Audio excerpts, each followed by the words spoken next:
శ్రీమాత్రే నమః. శ్రీమాత్రే నమః. శ్రీమాత్రే నమః. శ్రీమాత్రే నమః.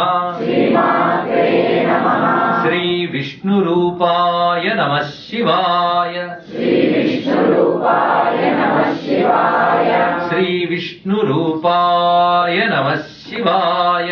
శ్రీ విష్ణు రూపాయ నమః శివాయ. శ్రీ విష్ణు రూపాయ నమః శివాయ. శ్రీ విష్ణు రూపాయ నమః శివాయ.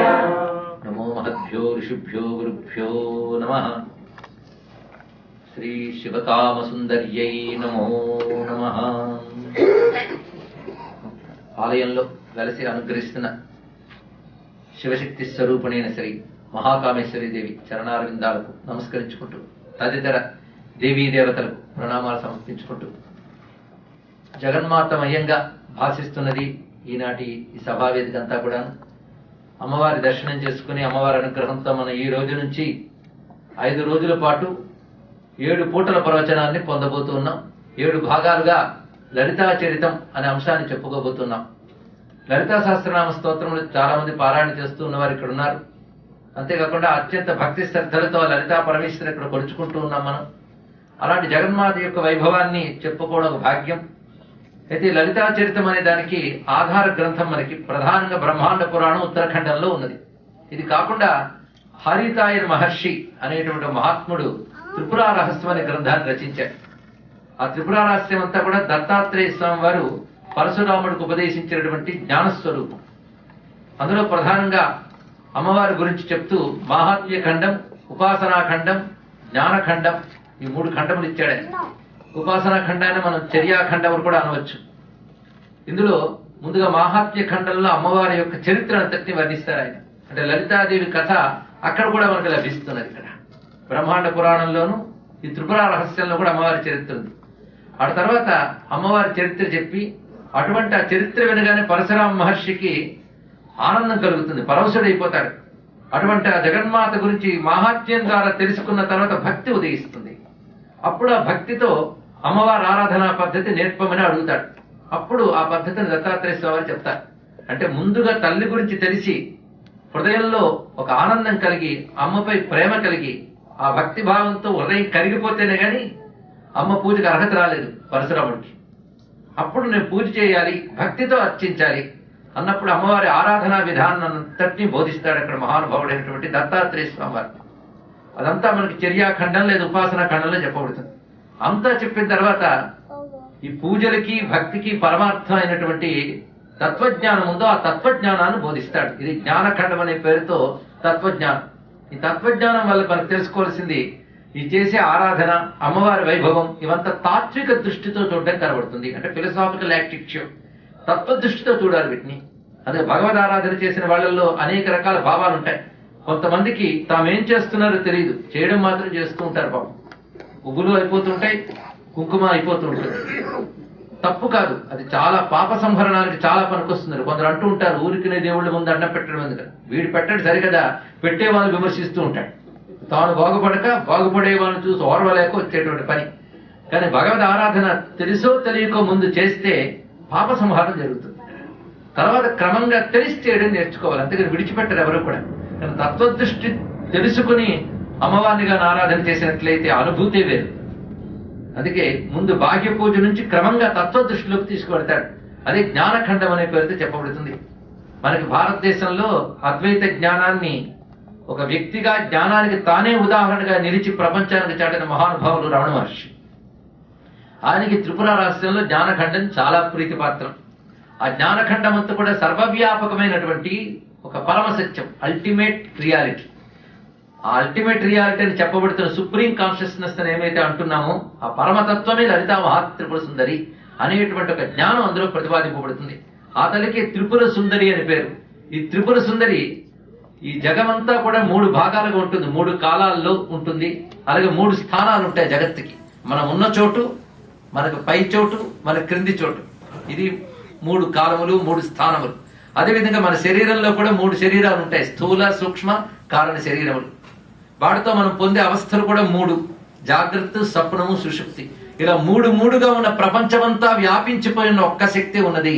ఆవిడ పేరు త్రిపుర సుందరి. 3 యందు వ్యాపించిపోయినది. అది అమ్మవారిని భావన చేస్తే స్త్రీమూర్తిగా ఆరాధించవచ్చు. ఆ శక్తినే పురుష రూపంగా కూడా ఆరాధిస్తాం.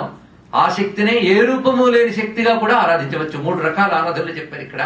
అందుకే పుంరూపం వా స్మరేద్దేవి, స్త్రీ రూపం వా విచింతయేత్, అథవా నిష్కళాం జాయేత్ సచ్చిదానంద లక్షణం.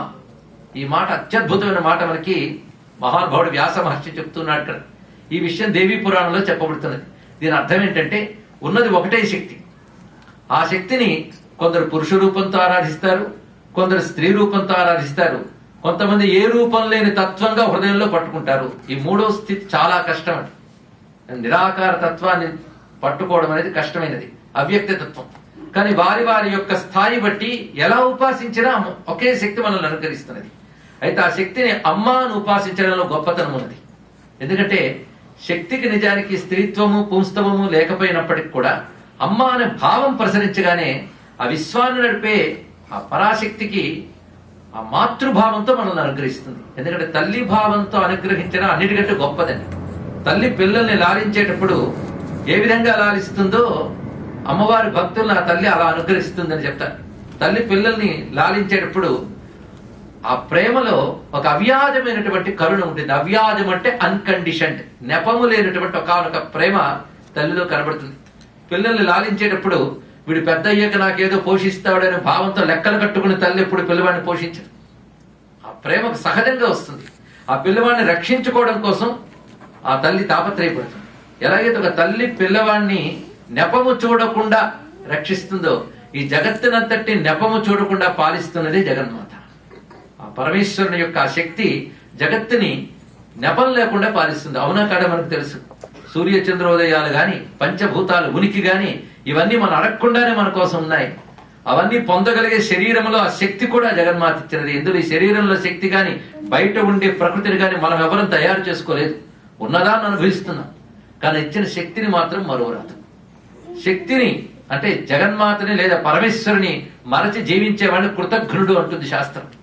ఇది ఎలాంటిదంటే అమ్మ కంచంలో వడ్డిస్తూ ఉంటుంది, మనం కంచాన్ని చూస్తూ తింటూ కూర్చుంటాం.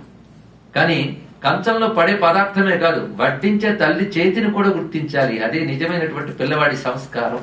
అంతేగాని పదార్థాలను మాత్రమే చూస్తూ వడ్డించే తల్లిని మర్చిపోతే దాని కృతజ్ఞత అంటారు. అమ్మ అందులో పదార్థం వడ్డిస్తున్న కనబడుతున్నది పదార్థం, కనబడకుండా అందులో ఉన్నది అమ్మ ప్రేమ. ఇది ఒప్పుకుంటామా లేదా? పదార్థం కనబడుతుంది కానీ ప్రేమ కనబడదు. కానీ ప్రేమ లేకపోతే పదార్థం రాదు. ఎలాగైతే కనబడుతున్న పదార్థంలో వడ్డించే తల్లి ప్రేమను చూస్తామో, అలాగే కనబడుతున్న ప్రపంచంలో మనల్ని అనుగ్రహిస్తున్న భగవంతుని ప్రేమను చూడాలి. ఆ ప్రేమను గుర్తించేవాడు అన్నం తింటూ తల్లి ప్రేమను గుర్తించే పిల్లాడి వంటి వాడు. ప్రేమను గుర్తించని వాడు కేవలం అన్నాన్ని మాత్రం తినేస్తూ అది ఎవరు పెట్టారు ఏమిటో కూడా ఆలోచించకుండా ఉండే కృతజ్ఞుడు వాడు. వీడికే నాస్తికుడు అంటారండి. కనుకనే మనం ఆ అమ్మ యొక్క ప్రేమ లేదా భగవంతుని యొక్క ప్రేమ, భగవంతుడు ఒకడే పరమేశ్వరుడు. ఆ పరమేశ్వరుని యొక్క శక్తితో ప్రపంచాన్ని నడుపుతున్నాడు గనక ఆ పరమేశ్వరుని తండ్రి అనుకుని శక్తిని అమ్మ అనుకుందాం. కలిపి ఒకటి, నిజానికి ఒకటే, ఒకే విశ్వకారణమైనటువంటి పరమాత్మ తత్వాన్ని మన అమ్మగా అయ్యగా ఆరాధిస్తున్నాం. అదే శివ కామేశ్వరి అని విభాగం చేసుకోవచ్చు. ఆ తత్వాన్ని మన హిందూ మతంలో ఒక్కొక్క చోట ఒక్కొక్క రకంగా చెప్పారు. కొన్ని చోట్ల శివపార్వతులు అంటే, కొన్ని చోట్ల లక్ష్మీనారాయణులు అన్నారు. పేర్లు మారే గాని ఒకటే పరమేశ్వరుడు, ఆయన యొక్క ఒకే శక్తి. ఈ ప్రాథమిక అవగాహనతో మనం లలితా చరిత్రలో ప్రవేశించాలి. ముందు భగవతత్వం యొక్క అవగాహన కలగాలి కదా. కనుక అమ్మవారు అంటే ఏదో ఒక మతం వాళ్ళు పూజించుకుని ఒకనొక దేవత అనే భావాన్ని ముందు మనం విడిచిపెట్టాలి. విశ్వాన్నంతటి నడుపుతున్నటువంటి అణువు మొదలు బ్రహ్మాండమనంతటా వ్యాపించినటువంటి ఈ మహా చైతన్యం ఉందో ఆ చైతన్యాన్నే అమ్మ అని మనం ఉపాసన చేస్తున్నాం. ఎందుకంటే అమ్మ అనే భావం గురించి ఆలోచిద్దాం. అమ్మ అంటే ఒక రూపం కాదు, అమ్మ అంటే ఒక భావం. అమ్మ అంటే ఎవరు మనకు కారణమో ఆవిడమ్మ. అదేవిధంగా ఎవరు మనల్ని పోషిస్తున్నారో, ఎవరు మనల్ని రక్షిస్తారో, ఎవరు మనపై అవ్యాజ ప్రేమ కలిగి ఉంటారో వారిని అమ్మ అంటాం. అమ్మ అంటే ఇన్ని భావాల కలయిక. అదేవిధంగా ఒక పిల్లవాడిని కంటే వాడిని పోషిస్తే అమ్మంటున్నారే, ఈ జగత్తునంతటిని ఆవిర్భవింపజేసి ఈ జగత్తుని కనిపెట్టుకుంటూ జగత్తుని రక్షిస్తూ అణువు మొదలు బ్రహ్మాండం వరకు అంతటా నిర్వహిస్తున్నటువంటి ఏ జగత్కారణ చైతన్యం ఉన్నదో అందులో అమ్మ లక్షణాలు తప్ప ఇంకేం కనబడుతున్నాయండి? ఆ తల్లి మనందరికి కారణం, మనల్ని పోషిస్తున్నది, రక్షిస్తున్నది. మనం పట్టించుకున్నా పట్టించుకోకపోయినా మనల్ని పట్టించుకుంటాం, అంతే కదా. పిల్లలు తల్లిదండ్రుల ప్రేమను గుర్తించినా గుర్తించకపోయినా కొందరు పిచ్చి పట్టిన పిల్లలు ఉంటారండి, వాళ్ళ అమ్మను కూడా పోల్చలేదు. దగ్గరికి వస్తే భూతం అనుకుని కొడతాడు, కొట్టినా సరే ఆ తల్లి మాత్రం పిల్లాడిని చూస్తుంది. అదేవిధంగా మనం పట్టించుకున్నా పట్టించుకోకపోయినా మనల్ని గమనిస్తూ రక్షిస్తున్న అమ్మ ప్రేమ ఈ ప్రపంచమంతా నిండిపోయింది. కనుక అమ్మ ప్రేమ శక్తి ఈ రెండింటి యొక్క స్వరూపం. అందుకే ప్రేమ రూప ప్రియంకరి. ఎక్కడ చదువుకున్నాం ఇది? ఆ ప్రేమ ఎలాంటిదంటే అన్కండిషన్ కనుక అవ్యాజ కరుణామూర్తి అన్నాడు ఇక్కడ. అంటే ఏ రూపం లేని ఆ తల్లి అవ్యాజ కరుణతో భక్తులను రక్షించడానికి అనేక రూపాలు ధరించింది. ఎన్ని రూపాలు ధరించినా ఒకే జగన్మాత ఆ తల్లి పరాశక్తి. అటువంటి ఆ జగన్మాత యొక్క వైభవాన్ని అటు దత్తాత్రేయ స్వామి వారు పరశురాముడికి చెప్పడమే కాకుండా బ్రహ్మాండ పురాణంలో హయగ్రీవ స్వామి వారు బోధిస్తారు. ఇక్కడ మనం అటుది ఇటుది రెండు కలుపుకుంటూ లలితా చరిత్రాన్ని ఇక్కడ ఆవిష్కరించుకునే ప్రయత్నం చేద్దాం. ఈ లలితా చరిత్ర ఆవిర్భావానికి ముందు ఒక మంచి విషయాన్ని ప్రస్తావన చేస్తుంది బ్రహ్మాండ పురాణం. వ్యాస భగవాన్ని చెప్తాడు. మనం చదువుతున్న లలితా సహస్రనామ స్తోత్రం త్రిశతి కూడా బ్రహ్మాండ పురాణంలోవే. ఉత్తరాఖండంలో ఇవన్నీ వస్తాయి. అయితే లలితా సహస్రనామ స్తోత్రం అర్థం కావాలంటే అంతకు ముందు హయగ్రీవ స్వామి చెప్పిన లలితా చరిత్రం గాని వినకపోతే ఇది అర్థం కాదు. కొన్ని నామాలకి అర్థం తెలియాలంటే ఆ లలితోపాఖ్యానం చదివితే గాని ఇది అర్థం కాదు కూడా. అయితే మనకు ఆ బాధ లేకుండా లలితా సహస్రనామానికి భాష్యం రచించిన మహానుభావులు వాళ్ళవన్నీ చదివారు కనుక ఆ నామం వెనకాల ఉన్న విషయాన్ని చూపించారు. ఉదాహరణకి బండాసురేంద్ర నిర్ముక్త శస్త్ర ప్రత్యస్రవర్షిణి ఇలాంటి నామాలు ఉన్నాయి. అసలు బండాసురుడు అంటే ఎవరు, శస్త్రాలంటే ఏమిటి, ప్రత్యస్త్రాలంటే ఏమిటి, ఇవన్నీ మనకు తెలియాలి కదా. అలాగే విశుక్ర ప్రాణహరణ విషంగ ప్రాణహరణ వారాహి వీర్యనందిత మంత్రిణ్యంబా విరచిత విశుక్ర వధతోషిత ఈ నామాలు వస్తాయి. అసలు మంత్రిణ్యంబ అంటే ఎవరు, విశుక్ర అంటే ఏమిటి, విషంగ అంటే ఏమి అంటే ఇవి కేవలం సంస్కృత భాష చదువుకున్న వాళ్ళు అర్థం చెప్పలేదు. Dictionary meaning is not enough, దానికి వెనకాల ఉన్నవన్నీ తెలియాలి ఇక్కడ. అందుకే ఈ లలితోపాఖ్యాన్ని ఇవన్నీ చెప్పిన తర్వాత లలితా సహస్రనామ స్తోత్రాన్ని చెప్పారు హయగ్రీవ స్వామి వారు. ఇది అర్థం అవడానికి అది మూల గ్రంథం కనుక లలితా సహస్రనామానికి కూడా ఏది మూల గ్రంథమో దాన్ని మనం ఈ రోజు నుంచి చెప్పుకోబోతున్నాం. అయితే దీనికి అంత విశిష్టమైన మహిమ ఉన్నది అంటే చండీ సప్తశతి అనే పేరుతో దేవీ మహాత్మ్యం అనే గ్రంథం ఉంది. అది కూడా బయటకు చూస్తే కేవలం కర్మకలాపంలా కనబడుతుంది, మరికొంచెం లోపలికి చూస్తే కథలు కనబడతాయి. ఇంకా లోపలికి వెళ్ళగలిగితే అదంతా వేదాంత జ్ఞానాన్ని అద్భుతమైన తత్వశాస్త్రాన్ని మనకు అందిస్తున్నది ఇక్కడ. దాని పేరు దేవీ మహాత్మ్యం. దాని చండీ సప్తశతిని పారాయణలు హోమాలు చేస్తుంటారు. మీరు కూడా ఇక్కడ చండీ హోమాల గురించి వింటూ ఉంటారు. అది అత్యంత మహిమాన్వితంగా పనిచేస్తుంది. దానికి ఏమాత్రం తీసిపోని గ్రంథమే లలితోపాఖ్యానం. ఇది అమ్మవారి ఉపాసకులకి, లలితాదేవి ఉపాసకులకి పారాయణ గ్రంథం కూడా. కొంతమంది శ్రీ విద్యోపాసకులు దీన్ని నవరాత్రుల్లో పారాయణ చేయడం కూడా కనబడుతూ ఉంటుంది. దీనిలో అనేక రకమైన మహిమలు వర్ణింపబడుతుంటాయి. శ్రీచక్ర స్వరూపము, అదేవిధంగా శ్రీమన్నగర వర్ణన మొదలైనవన్నీ ఇందులో ఉన్న ప్రధాన అంశం. అలాంటి దాన్ని మనం 7 పూటల్లో చెప్పుకోబోతున్నాం. అది అమ్మవారి అనుగ్రహం. అయితే శ్రద్ధాభక్తులతో విడవకుండా దీని క్రమ పద్ధతిలో గాని వింటే దీని యొక్క ఫలితం మన జీవితాల్లో కూడా కనబడుతుంది. అటువంటి శక్తి ఈ దేవి కథలో ఉన్నది ఇక్కడ. అలాంటి లలిత యొక్క చరిత్రకి ప్రాతిపదిక నాంది ప్రస్తావన ఒక రమ్యమైన ఘట్టం. అగస్త్య మహర్షి కలియుగారంభ సమయంలో ఒకసారి మొత్తం క్షేత్రములన్నీ పర్యటిస్తూ వెళుతూ ఉన్నట్టు. అగస్త్య మహర్షి క్షేత్రాలు ఎందుకండి? మనం క్షేత్రాలు తీర్థాలంటే పాపాలు పోగొట్టుకోవడానికో, పుణ్యాలు సంపాదించుకోవడానికో, లేదా ఇష్టమైనవి కలగడానికో, కష్టమైనవి తొలగడానికో క్షేత్రాలు తీర్థయాత్రలు చేస్తాం. అగస్త్య మహర్షికి ఎందుకు? ఆయన పరిపూర్ణుడు, బ్రహ్మజ్ఞాని. ఆయన ఎందుకు క్షేత్రాలు తీర్థయాత్రలు చేస్తున్నాడు అంటే, పెద్దలు ఎందుకు తీర్థయాత్రలు చేస్తారంటే వాళ్ళు అక్కడికి వెళ్ళడం వల్ల తీర్థదేవత ఆనందిస్తుంటాడు.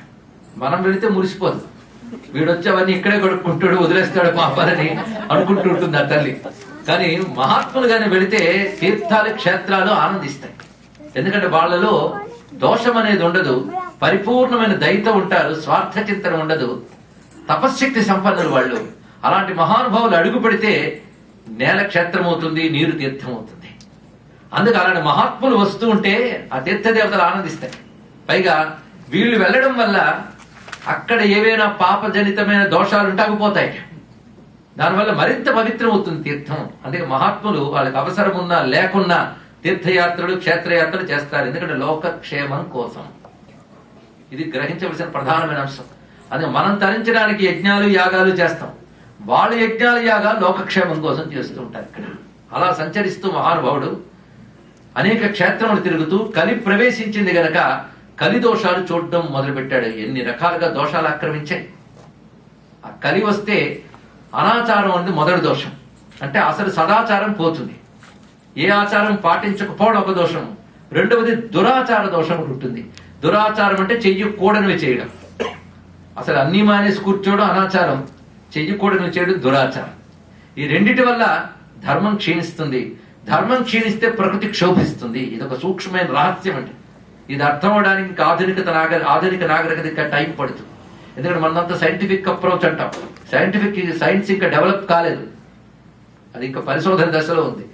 కానీ వేదం ఇచ్చిన విజ్ఞానం మనం ఆలోచించాలి. మహర్షులు దర్శించిన జ్ఞానం అది అత్యంత సూక్ష్మమైనది. ఇక్కడ వాళ్ళు ప్రకృతి మానవ ధర్మం ఈ రెండింటికి హోదానుకుంటూ అనుబంధం ఉంటుందని చెప్పారు. ఇక్కడ మనలో ధర్మలోపం ఏర్పడితే ప్రకృతిలో క్షోభ కలుగుతుంది. ప్రకృతిలో క్షోభ కలిగితే అది సమాజానికి లోకానికి విపత్తు కలిగిస్తుంది. ఇక్కడ అదే కలిదోషాలు ఎన్ని రకాలుగా ఉంటాయో వివరిస్తున్నారు. ఇక్కడ ముఖ్యంగా అన్న నియమం గాని ఆచార నియమం గాని ఇవేవీ లేకుండా ఒక స్వేచ్ఛా ప్రవృత్తి ఏర్పడి ధర్మం యొక్క కట్టుబాట్లు హద్దులు చెరిగిపోయి అర్థకామాలే పరమ ప్రయోజనంగా మానవులు జీవిస్తూ ఉన్నారు. వారికి కలియుగంలో అజ్ఞానం ఆక్రమించుకుంటుంది. మరొక భ్రాంతి ఏంటంటే అజ్ఞానం జ్ఞానం అనుకునే భ్రాంతి ఉంటుంది. అది మరీ ప్రమాదం. ఎందుకంటే అజ్ఞానాన్ని గుర్తిస్తే సగం జ్ఞానం ఉన్నట్లే. అజ్ఞానాన్ని జ్ఞానం అనుకుని డబాయించడం ప్రతివాడు మాట్లాడు. ఇప్పుడు చూస్తూ ఉంటాం.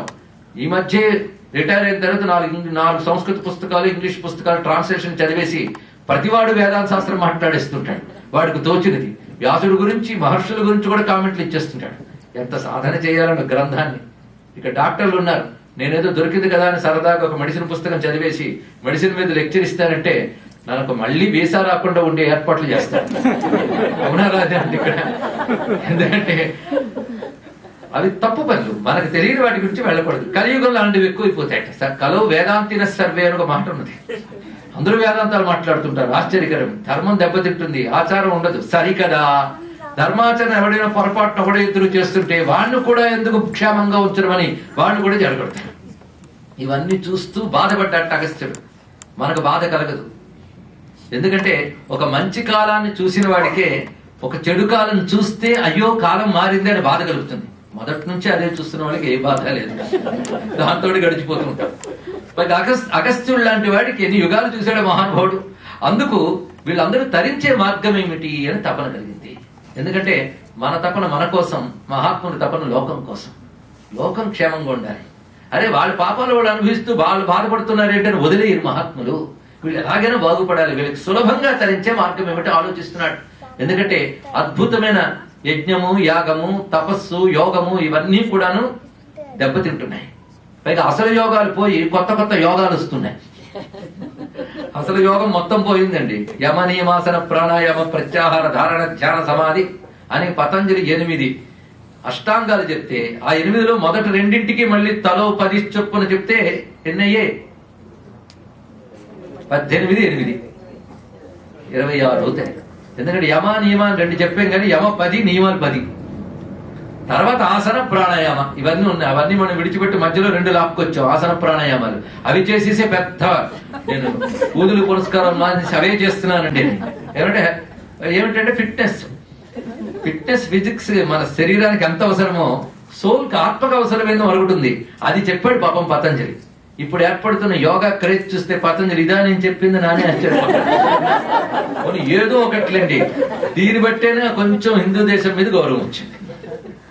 ఏం చేస్తాం? సరే మొత్తానికి ఇలాంటి ఉన్నవి పోవడం అదేవిధంగా అసలు ధర్మాలు వేరే విధంగా ఆకారం ధరించడం. అందుకే ధర్మాలు పోవడం ఒకటి, అధర్మం ధర్మంగా చలామణవడం ఒకటి. ఈ రెండు రకాల ధోరణులు కలియుగంలో ప్రబలిపోతూ క్రమంగా అల్పాయుష్కులవుతూ అల్పబుద్ధులవుతూ అల్పజ్ఞులవుతున్నారు. దీన్ని బట్టి అల్పాయుష్కులంటే అర్థం శరీరం పెరిగిన బుద్ధి సరిగ్గా పనిచేయట్లేదు అర్థం ఇక్కడ. అందుకే అల్పబుద్ధులు, పరిమితమైన బుద్ధులు ఇలా అయిపోతున్నాయి. వీళ్ళందరూ ఎలా తరిస్తారని మహానుభావుడు అనేక క్షేత్రములు తిరుగుతూ తిరుగుతూ తిరుగుతూ కాంచీ మహాక్షేత్రానికి చేరుకున్నారు. కాంచీ మహాక్షేత్రం ఒక దివ్యమైనటువంటి ధామం, ఇప్పటికీ అతి పవిత్రమైనటువంటిది. ఉత్తరాదిన కాశీ, దక్షిణాదిన కాంచి. కాశీ కాంచి. శివుడు చెప్తాడు ఈ రెండు నాకు రెండు కళ్ళని. ఈ రెండిట్లో విశేషం ఏంటంటే ఈ రెండు సర్వదేవతా నిలయాలు. కాశీలో ఎలాగైతే శివ, విష్ణు, శక్తి మూడు ప్రాధాన్యం కనబడుతుందో కాంచీపురంలో కూడా ఆ విధంగానే కనబడుతుంది. నారాయణుడు వరదరాజస్వామి ఉన్నాడు, శివుడు ఏకాంబరేశ్వరుడు ఉన్నాడు, అమ్మ మహాత్రిపుర సుందరి కామాక్షిగా కొలువు తీరుతున్నది ఇక్కడ. అందుకే మూడు మహాక్షేత్రములు ఇక్కడ ఉన్నాయి. వైకుంఠము, కైలాసము, మణిద్వీపము మూడింటి యొక్క సమాహారమే కాంచీపురం. ఒకే పరతత్వం మూడు రూపాలతో ఉంది అక్కడ. ఎంత గొప్ప మాట అది. అలాంటి దివ్యమైన క్షేత్రం. అక్కడికి చేరుకున్నాడు మహానుభావుడు అగస్త్య మహర్షి. ఆయన భార్య లోపాముద్రాదేవితో కలిసి అక్కడ వెళ్లి అమ్మవారిని దర్శనం చేసుకుని అమ్మవారికి అర్చన చేసి శ్రీచక్ర అర్చన సంపూర్ణంగా చేసి శ్రీ విద్యా విధానంతో లోపాముద్రా సహితైన అగస్త్యుడు ఆరాధన చేసి అక్కడ కనీసం కొంత దూరంలో ఒక సరస్సు తీరంలో మహానుభావుడు ఒక బిల్వవృక్ష మూలంలో కూర్చుని తపస్సును ప్రారంభించాడు. ఆ ధ్యానంలోకి వెళితే చాలాసేపటి తర్వాత ఆయనకు ఒక దివ్య దర్శనమైంది. ఒక అద్భుతమైన చంద్రమండలం లాంటి తెల్లని కాంతి పుంజం. ఆ కాంతి పుంజంలో ఒక దివ్యమూర్తి దర్శనమిచ్చింది ఆయనకి. ఆనంద పరవశుడై చూశాడు ఆయన. ఆ దివ్యమూర్తి ఎలా ఉన్నాడంటే జ్ఞానానందమయం దేవం నిర్మల స్ఫటికాకృతిం ఆధారం సర్వ విద్యానాం హయగ్రీవం ఉపాస్మహే.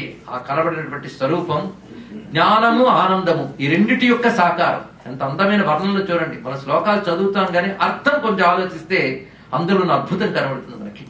జ్ఞానము, ఆనందము ఈ రెండు కలిసిన మూర్తి ఆయన.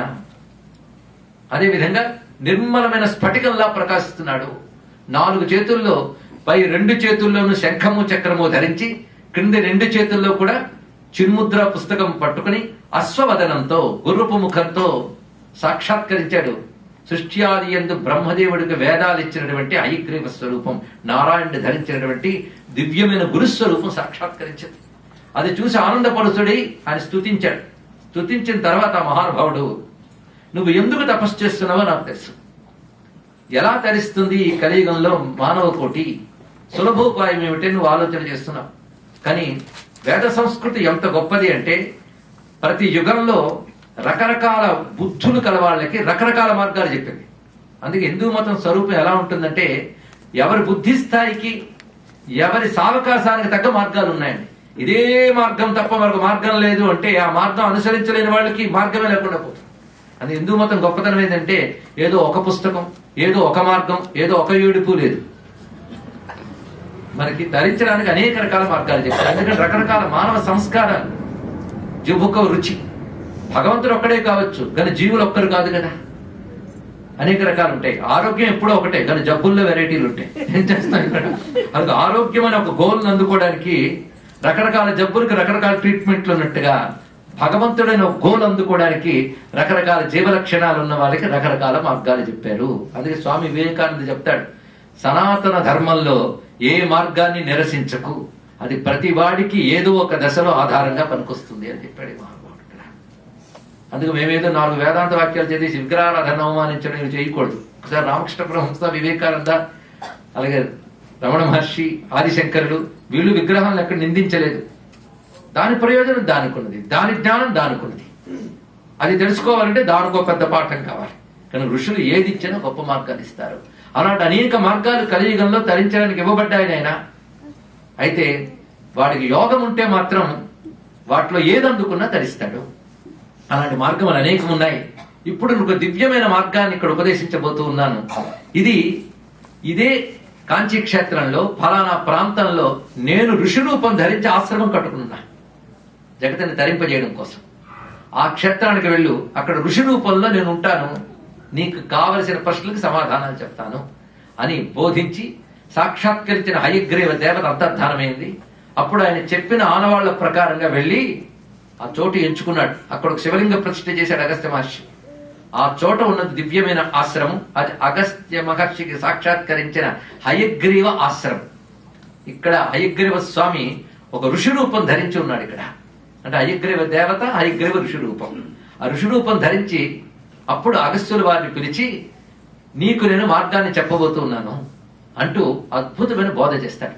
అదే కొన్ని అధ్యాయాలుగా విస్తరించి కనబడుతుంది. అలా అగస్త్య మహర్షికి హయగ్రీవ స్వామి బోధించినటువంటి విజ్ఞానమే లలితా విజ్ఞానం.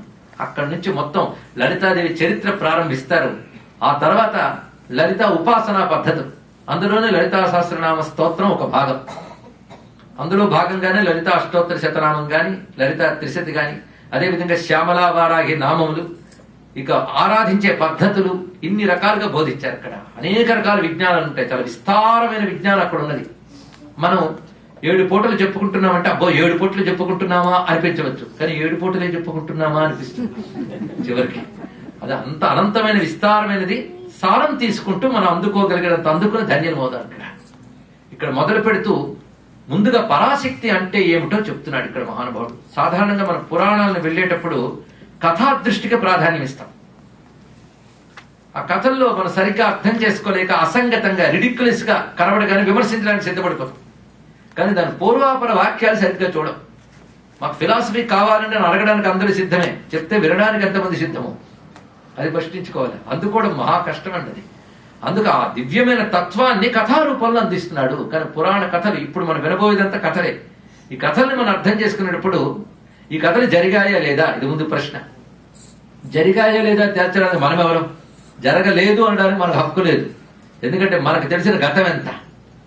పైగా ఇలాంటి కథలు ఎక్కడైనా జరుగుతాయా అంటే మనం ఎలాంటివి జరుగుతాయనుకుంటామో అలాగే జరుగుతాయా? ప్రపంచంలో ఎనీథింగ్ ఈజ్ పాసిబుల్ అది తెలుసుకోండి. ఇక్కడ సృష్టిలో ఏదైనా సాధ్యమే, కనుక జరగలేదని మాత్రం అనడానికి లేదు. అదేవిధంగా ఈ కథల్లో ఒకవైపు అనేక రహస్యాలు ఉంటాయి. పురాణ కథల్ని వినేటప్పుడు కొన్ని ముందు ప్రాథమిక అంశాలు తెలుసుకోవాలి. వాటితో పురాణ కథను ముట్టుకోవడానికి ప్రయత్నం చేయాలి. అందుకు ముందు తెలుసుకోవాల్సిన అంశములు ఏమిటో ఇవాళ ఉపోద్ఘాతంలో చెప్పుకోవడం జరుగుతుంది. ఇక్కడ ఇవాటి నుంచి మనం చెప్పుకోబోయే లలితాదేవి కథలో అనేక రకాల అంశములు కనబడుతుంటాయి. లీలలు, రాక్షస సంహారము, అమ్మవారి నుంచి అనేక రూపాలు రావడము, ఆ రూపాలు చేసిన లీలలు, అవి మాత్రం చాలా ఆసక్తికరంగా ఉంటాయి. అందులో సందేహం లేదు.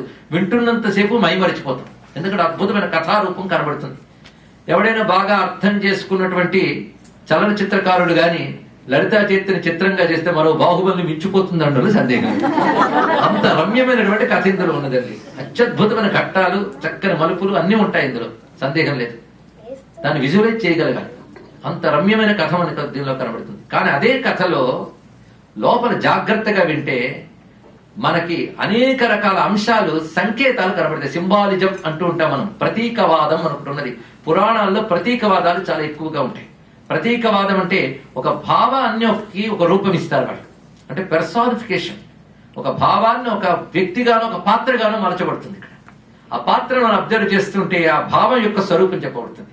కనుక సృష్టిలో వికృతమైన క్షేమానికి దెబ్బతీసే భావాలు, అసుర భావాలన్నీ ఒకవైపు ఉంటాయి.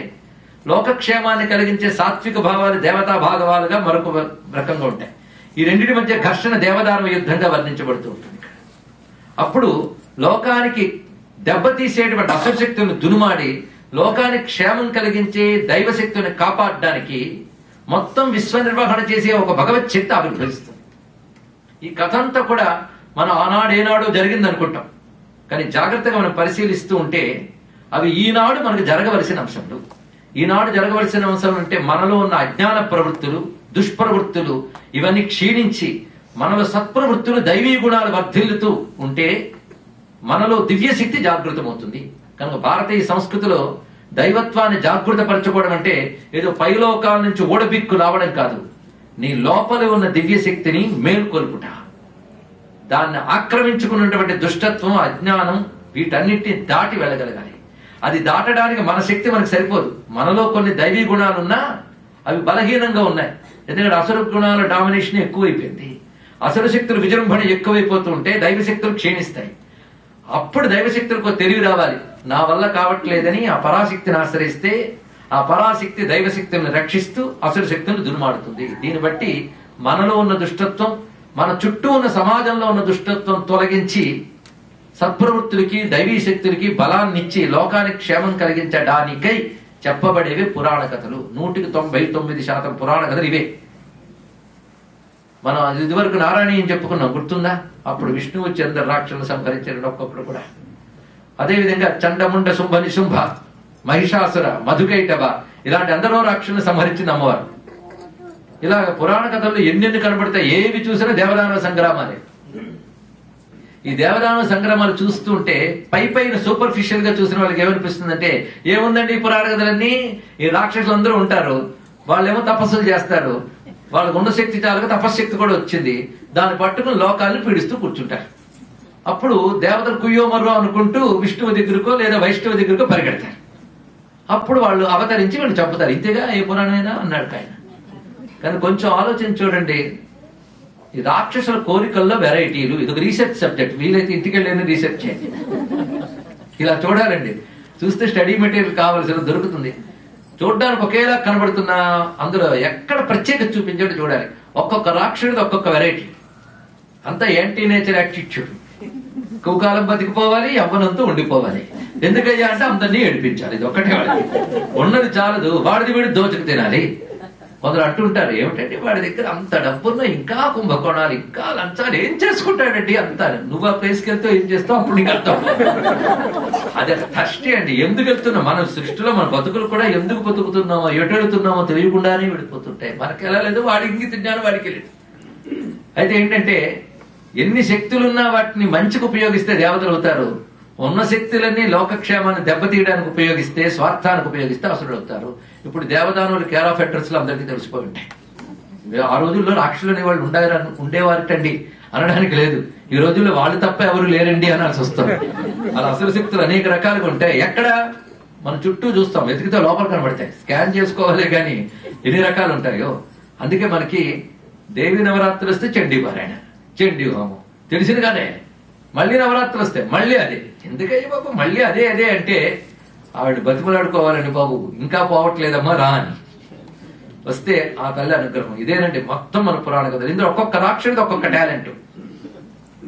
మంచి సైంటిస్టులు ఒక్కొక్క రాక్షసుడు కూడా సామాన్యుడు కాదు. ఎందుకంటే యాంటీ నేచర్ వెళదామని వాళ్ళకున్న శక్తులను ఉపయోగిస్తారు. అందుకు రాక్షసులు వాళ్ళ కోరికలు, ఇది ఒక రీసెర్చ్ సబ్జెక్టు. మొత్తం ప్రవచనం అయ్యే లోపల ఎవరైనా దాని మీద కొంచెం ఒక ఆర్టికల్ తయారు చేసి ఇస్తే సంతోషిస్తారు. హిరణ్యకశిపుడు కోరికలు ఏమిటి, రావణాసురుడు కోరికలు ఏమిటి, మహిషాసురుడు కోరికలు ఏమిటి వెతకండి. వాళ్ళ కోరికల్లోనే కనబడుతుంది. ఒక్కొక్కడిది ఒక్కొక్క తెలివితేటలండి. ఇప్పుడు కూడా ఇందులో రాబోతున్నారు రాక్షసులు, వీళ్ళు ఇంకా మేధావులు. అందుకే వీళ్ళ కథ చాలా బలే ఉంటుందండి. ఇక్కడ ఇవి మనం పరిశీలించవలసిన అంశములు. అంతేకాదు ఇంకొక రహస్యం ఉన్నది. కొన్ని పురాణ కథలు యథాతథంగా ఇదివరకు చరిత్రలో జరిగిన ఉంటాయి, కొన్ని కాస్మిక్ ప్లేన్ లో జరిగినవి. అంతేకాని మన ఎర్త్లీ ప్లేన్ లో జరిగినవి కావు. మన భూమిలో మానవులు వీళ్ళు వాళ్ళు కొట్టుకున్నట్టు కాదు. అవి జరిగినవి దేవదానవులు అనగానే వాళ్ళ ప్లేన్ వేరు. అక్కడ స్థాయిలో ఆలోచించారు. ఇక్కడ ఇంకొక అర్థంలో పురాణ కథలు, ఇప్పుడు మన అమ్మవారి కథ వినబోతున్నాం కదా, దాన్ని ఎలా పరిశీలించాలో ముందు తెలుసుకుంటే రసరమ్యంగా తర్వాత అందుకోవచ్చు. అందుకని మొదటి రోజు కదండి మీరు రండి, రేపటి నుంచి నేను వస్తానండి అంటారు కొందరు. ఆ రేపటి నుంచి వచ్చిన వాళ్ళు ఉన్నారు, వాళ్ళు చాలా మిస్ అయిపోతారు. అది వచ్చింది వాళ్ళు. ఎందుకంటే ఉపోద్ఘాతంలోనే ఉంటుంది అంతా కూడా, తప్పుకోవలసిందంతా కూడా. ఇక్కడ విశిష్టమైన అంశం ఏం చూపిస్తున్నాడంటే, అమ్మవారి కథ వింటూ ఉంటాం కదా, అమ్మవారు రాక్షసుడితో యుద్ధం చేస్తూ ఉంటారు. అప్పుడు మనం ఎలాగ రాక్షసులకి అమ్మవారు ఒకరికొకరు ఎదురుగా ఉంటారు. ఇప్పుడు మన అమ్మవారు పూజ చేస్తున్నాం, ఊహించుకుందాం. అమ్మవారు మనకు ఎదురుగున్నారా లేదా? అమ్మవారు ఎదుర్కొన్న వాళ్ళు ఎవరు? మీరే చెప్పుకుంటే ఎలాగా? యుద్ధం చేసేటప్పుడు అమ్మవారికి ఎదురుగా రాక్షసులు, స్తోత్రం చేసేటప్పుడు అమ్మవారికి ఎదురుగా దేవతలు. ఇప్పుడు మనం ఎవరు? దేవతలు. చూసారు అప్పుడే మనం. సరే, పురాణ కథ వింటున్నంతసేపు మనకి ఏం తెలుస్తుంది? అమ్మవారికి ఎదురుగా రాక్షసులు కదా, మనం పూజ చేస్తున్నాం. అమ్మవారికి ఎదురుగా దేవతలు ఉన్నారు, రాక్షసులు ఉన్నారు. ఆన్సర్ చెప్పండి. ఇప్పటి వరకు చెప్పిన దాన్ని అప్లై చేసుకుంటే భగవద్గీతలో 16వ అధ్యాయం చదివితే మొత్తం పురాణాలను అర్థమైపోతాయండి. ఒక్క 16వ అధ్యాయం ఏమిటంటారు దాన్ని?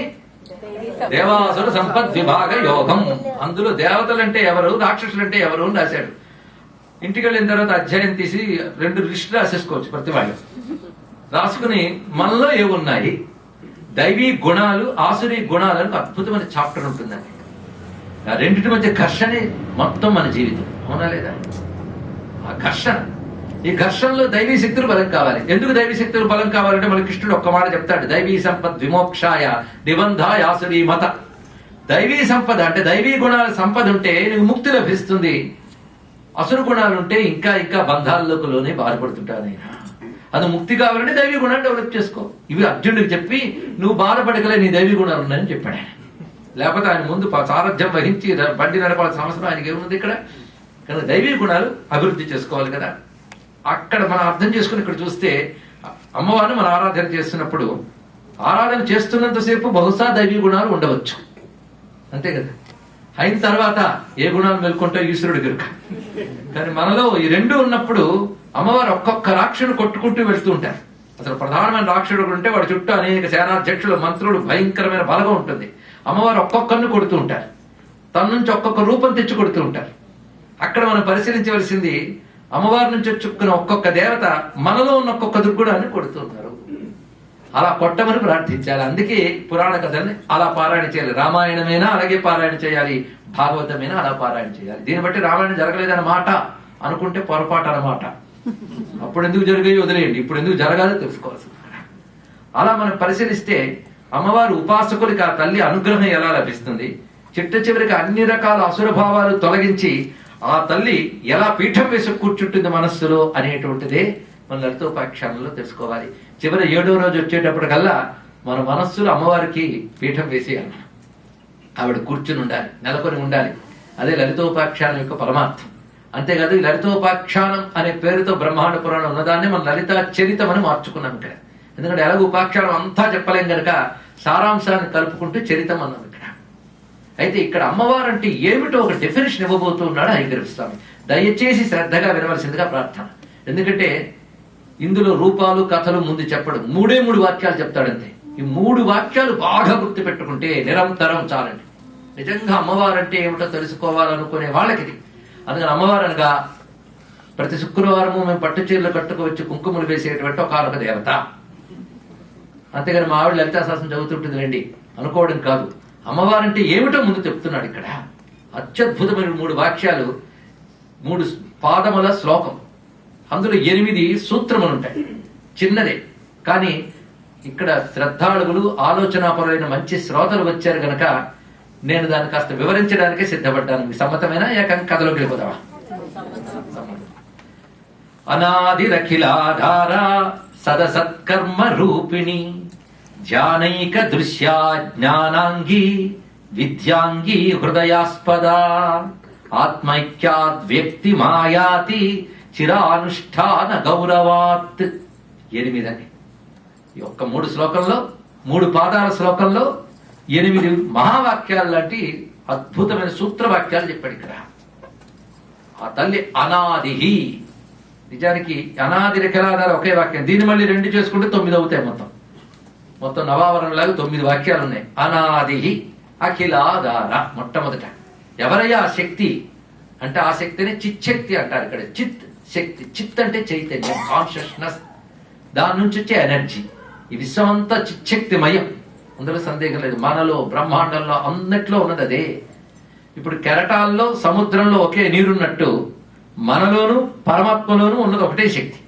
ఇది ఒకటి అర్థం చేసుకుంటే చాలు. పరమేశ్వరుని శక్తే మనలో కూడా ప్రకాశిస్తుంది ఇక్కడ. ఆ శక్తి పేరు చిచ్చక్తి. సత్, చిత్ అని 2 మాటలు మనం వినుంటాం ఇప్పుడు. సత్ అంటే ever existence or eternal existence, ఎప్పుడు ఉండేది అని అర్థం. చిత్ అంటే దాని యొక్క అనంతమైన శక్తి, ఎప్పుడు ఉండేది పరమాత్మ. ఆయన యొక్క అనంత శక్తి చిచ్చక్తి. 2 విడివిడిగా లేవు, కలిసే ఉన్నాయి. కనుక సత్తు చిత్తు అంటాం ఇక్కడ. ఈ 2 కలిపితే సత్ శివుడు, చిత్ శక్తి అని ఉపాసనలో చెప్తున్నా. ఇదే సచ్చిత్. ఈ 2 తెలుసుకుంటే లభించేది ఆ 2 స్వరూపం ఆనందం, అది సచ్చిదానందం. ఈ మొత్తం సచ్చిదానందం అంతా అక్కడ ఉన్నది. ఆ చిచ్చక్తి ఎలాంటిది అంటే అనాది. మొట్టమొదటి చెప్పాడు. సృష్టికి ఆది చెప్పొచ్చు పరిశోధిస్తే, కానీ సృష్టికి కారణమైన ఆ శక్తికి ఆది లేదు, అది అనాది. మొదటి లక్షణం అది. ఆది లేదు దానికి, అనాది అయినటువంటిది. అఖిలాధార, అనాది అయిన శక్తి తన నుంచి విశ్వాన్ని కలిగించడమే కాకుండా విశ్వంలో అణువు మొదలుకుని బ్రహ్మాండం వరకు అన్నిటికీ ఆధారముగా ఉన్నది. అనాది అఖిలాధార. ఆవిడ ఎలా కనబడుతుందంటే ప్రపంచంలో ఆవిడ చేసే పని బట్టి ఆవిడ తెలుసుకోవాలి. ఇక్కడ ఆవిడ చేసే పని బట్టి, అంటే ఇక్కడ పరికరాలన్నీ పనిచేస్తున్నాయి అంటే విద్యుత్ శక్తి ఉందని అర్థం. అలాగే ప్రపంచం పనిచేస్తోందంటే పరమాత్మ ఉన్నాడని అర్థం. ఉన్నాడు. ఎంత అందమైన మాట చెప్పాడు ఇక్కడ. కనుక ప్రపంచంలో ఆవిడ చేసే పనులు రెండు. ఆ రెండు పనుల రూపంలో ప్రపంచాన్ని నడుపుతుంది. సత్ అసత్ కర్మ రూపిణి. సత్కర్మ అసత్కర్మ, ఈ రెండు కర్మలతో ప్రపంచాన్ని నడుపుతోంది ఆ తల్లి. సత్కర్మ అసత్కర్మ అంటే మంచి పని చెడ్డ పని అర్థం కాదు, తెలుసుకోవాలి. సత్ అసత్ అంటే సత్ అంటే కనబడుతున్నది, దీని కార్యం అంటారు. అసత్తు అంటే కనబడనిది, కారణం అని అర్థం. కార్యం కారణం, కాజ్ అండ్ ఎఫెక్ట్ అని అంటాం. ప్రతి సృష్టిలో ప్రతి కార్యానికి ఒక కారణం ఉంటుంది. ఈ కార్యం మరొకదానికి కారణం అవుతుంది. మనం చూస్తూనే ఉంటాం. పంచభూతములకు కారణం పరాశక్తి అయితే ఆ తల్లి వల్ల ఏర్పడే పంచభూతాల వల్ల ప్రపంచంలో మరొకటి కలుగుతుంది, దానివల్ల మరొకటి కలుగుతుంటుంది. కానీ సృష్టి అంతా కారణ కార్యాత్మకము. కార్యం కారణం, కార్యం కారణం. ఇవాళ ఒకటి కనబడుతుంటుంటే దాని వెనకాల ఇంకోటి ఉంటుంది, రేపు కనబడే దానికి ఇవాళది కారణం అవుతుంటుంది. కనుక సృష్టిలో ఏది కారణం ఏది కార్యమో కూడా పోల్చుకోలేక అయోమయం పడతాం మనం ఇక్కడ. అది కారణము కార్యము, కార్యము కారణము, ఇలా జరుగుతూ ఉంటుంది జగత్తంతా. ఈ కార్యకారణాన్ని కలుపుతూ నడుపుతున్న శక్తి ఉంటుంది ఇక్కడ. అది గ్రహించా. ఎవడో విత్తనం పడేశాడు, మర్చిపోయాడు, వీడు మర్చిపోయాడు కానీ మొలకొచ్చేస్తుంది అక్కడ. అలాగే మనం చేసే పనులు కూడా మన కర్మలై తర్వాత ఫలితాలకు కారణమవుతాయి. విశ్వమంతా కార్యకారణాత్మకంగా నడిపే ఒక చిచ్చక్తి ఆ తల్లి. ఇక్కడ అనాది అఖిలాధార సదసత్కర్మ రూపిణి, కార్యకారణాత్మకమైన జగత్తుని నిర్వహిస్తున్న తల్లి, ఇది అర్థం ఇక్కడ. అలాంటి శక్తి ఇప్పుడున్నదే. ఆ తల్లిని ఎలా చూడాలి? చూడాలి అంటే మనలాంటి వస్తువు కాదు కదా. మనలాంటి వస్తువు అయితే చూసి ప్రయోజనమే ఉంది ఇక్కడ. మనం ఇప్పుడు చూడవలసిన విధానం ఒకటి ఉందండి. భగవంతుని చూడాలంటే విధానం ఒకటి ఉన్నది ఇక్కడ. ఇప్పుడు ఎవడో భారతదేశంలో ఉన్నాడు, వాడు మరో విదేశం తెలియదు, అమెరికా రావాలంటే దానికి ఒక ప్రాసెస్ ఉంది కదా. అలాగే ఆ శక్తిని అనుభవానికి తెచ్చుకోవాలన్నా, అది ఉందని ఉనికిని నువ్వు అనుభవించాలన్నా దానికి ఒక మార్గం ఉన్నది అన్నాడు. ఆ శక్తిని నువ్వు చూడాలి. చూడడము అంటే అనుభవానికి తెచ్చుకొనుట. చూచుట అంటే కళ్ళ ముందు కనబుట్ట అని కాదండి ఇక్కడ. రుచి చూశారా అంటారు ఎవరైనా. రుచి చూశారా అంటే రుచి కనబడుతుందా? ఎక్స్పీరియన్స్. ఆ పరాశక్తి గాడ్ ఎక్స్పీరియన్స్ అంటాం. భగవత్ శక్తిని అనుభూతులకు తెచ్చుకోవాలంటే మార్గం ఏమిటంటే ధ్యానైక దృశ్య. తర్వాత మాట ఒక్క 3 శ్లోకాల్లో అమ్మవారంటే ఏమిటి, పొందే విధానం ఏమిటి, పొందితే ఏం లభిస్తుంది మొత్తం చెప్పేశాడు. శాస్త్రం అంతా కంప్లీట్ గా నిలబెట్టాడు. ఇప్పుడు అమ్మవారంటే ఏమిటి ఒక్క వాక్యంలో వచ్చేసింది కదా. అనాది అఖిలాధార సత్కర్మ రూపిణి ధ్యానైక దృశ్య. ధ్యాన ఏక దృశ్య. ఏక అంటే ప్రధానం, ధ్యానం అంటే ఓన్లీ. అక్కడ ఏక శబ్దానికి అర్థం ఓన్లీ. ధ్యానము ద్వారా మాత్రమే కనబడుతుంది ఆ తల్లి. ధ్యాన గమ్యా పరిచ్ఛేద్య. విన్నారు కదా, ఉపనిషత్తు చెప్తోంది తే ధ్యాన యోగానగతాః పశ్యన్. ఒకప్పుడు మహర్షులందరికీ, వాళ్ళందరూ వేదాంతాలన్నీ అధ్యయనం చేసిన వాళ్ళని తెలుసుకోండి, వాళ్ళకు వచ్చింది ప్రశ్న. అంతేగాని అలాగూ ఖాళీగా ఉన్నానండి, బోర్డు క్వశ్చన్స్ వచ్చి ఇంటర్నెట్ దగ్గర వేసుకుని బోర్డు పరిశీలించేశాను, నేను ఒక ఆర్టికల్ రాసేసానంటే అలాంటి ఋషులు కాదు వీళ్ళు.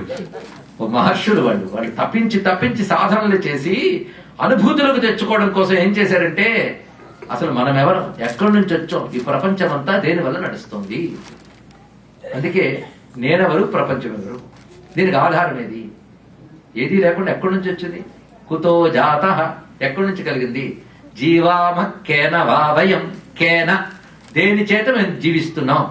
ఈ ప్రశ్నలు వేసుకుని ధ్యానంలోకి వెళ్ళారు. ఇంకా చర్చలతో లాభం లేదు. ధ్యానంలోకి వెళ్ళి కబుర్లు ఆడుతున్నంతసేపు కూర్చొని డిస్కస్ చేద్దామండి, లాభం లేదు. సాధనలోకి దిగాల్సిందే. వాదనతో భగవంతుడు దొరకడు, సాధనకు దొరుకుతాడు. తెలుసుకోండి, ఇక్కడ బోధన సాధనకి ప్రేరణ కావాలి తప్ప వాదనకి కాదు. సాధనలోకి దిగారు. ఆ సాధనలో తే ధ్యాన యోగానగతాః పశ్యన్ స్వామేవ దేవీం సుగడైర్ని కూడా శ్వేతాశ్వత ఉపనిషత్తులోని మంత్రం. అది తీసుకుని కంచి మహాస్వామి చంద్రశేఖరేంద్ర శాస్త్రి స్వామి దుర్గాస్తుతిని చాలా అద్భుతంగా పాడారు. మహానుభావులు ఎంఎస్ గారు చాలా గొప్పగా గానం చేశారు. తే ధ్యాన యోగానుగతాః పశ్యన్ త్వామేవ దేవీం సుగడైర్ని కూడా. అప్పుడు ఆ తల్లి వాళ్ళకి కనబడింది. అందుకే ధ్యానైక దృశ్య. ధ్యానం అంటే ఏకాగ్రమైన మనస్సుతో నిలుకడ కలిగి చేసిన సాధన. దానికి మాత్రమే దొరుకుతుంది ఆ తల్లి. ఆ తల్లికి రూపం లేదు గాని ఒక రూపంలో నువ్వు పట్టుకోవాలంటే రెండే రూపాలు ఉన్నాయి తల్లికి, జ్ఞానాంగి విద్యాంగి. రెండు మాటలు. అంగము అంటే శరీరం లేదా స్వరూపం. అమ్మవారి స్వరూపము జ్ఞానము విద్య, ఈ రెండు అమ్మవారి యొక్క రూపములు అన్నాడు ఇక్కడ. అంటే వాటితోనే పట్టుకోవాలన్నాడు, జ్ఞానంతోనే పట్టుకోవాలయ్యా. అందుకే ధ్యానం జ్ఞానం, జ్ఞానగమ్య. ఈ వాక్యం కూడా మనకి లలితా సహస్రనామంలో కనబడుతుంది. జ్ఞానం, అటువంటి జ్ఞానం అమ్మ యొక్క స్వరూపం. జ్ఞానం అంటే ఇక్కడ మనం అనుకునేటువంటి నాలెడ్జ్ అని కాదు. ఇక్కడ జ్ఞానానికి అర్థం కాన్షియస్నెస్, ఇది ప్రధానమైంది. అంతేకాదు ఉపనిషత్తుల్లో ఆత్మతత్వానికి సంబంధించిన జ్ఞానం అంతా చెప్పబడుతుంది. ఆ జ్ఞానం అని అర్థం ఇక్కడ. ఉపనిషత్తులు చెప్పిన ఆత్మ విచార మార్గము జ్ఞానం అనగా అది. అంతేగాని వంట ఎలా చెయ్యదురు, మేడ ఎలా కట్టెదురు, ఇదంతా నాలెడ్జ్ కాదండి.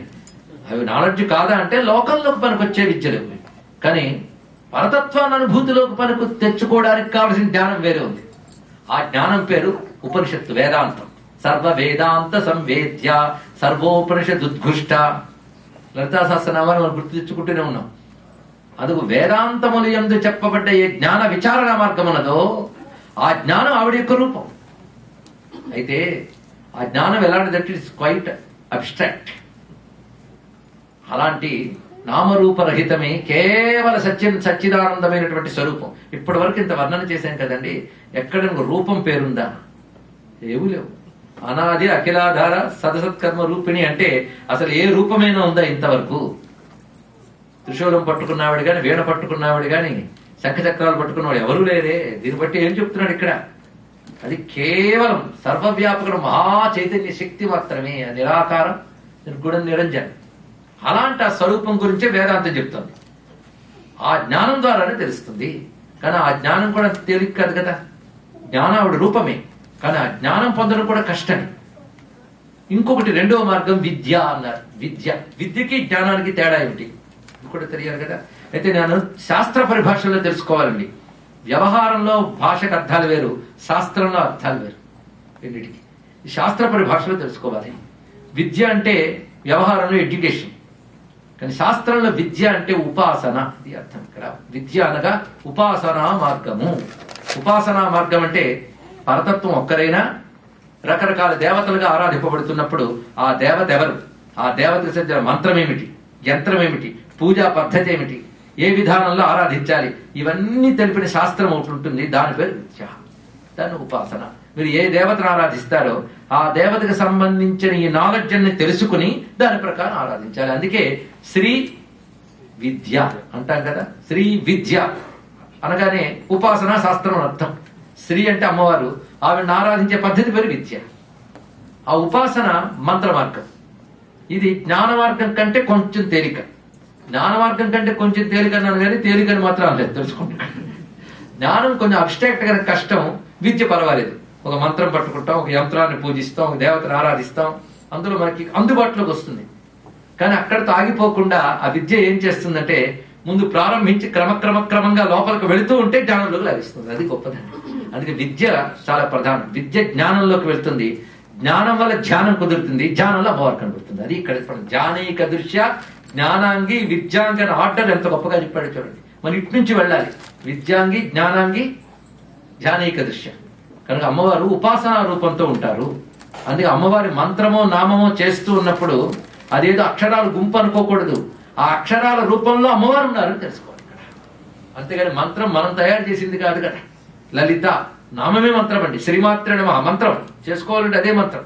అందుకని శ్రీ విద్యలో చెప్పే పంచదశి షోడశి మాత్రమే కాదు, లలితా సహస్రనామంలో గాని పురాణాల్లో గాని చెప్పబడ్డ అమ్మ నామాలన్నీ మంత్రాలు.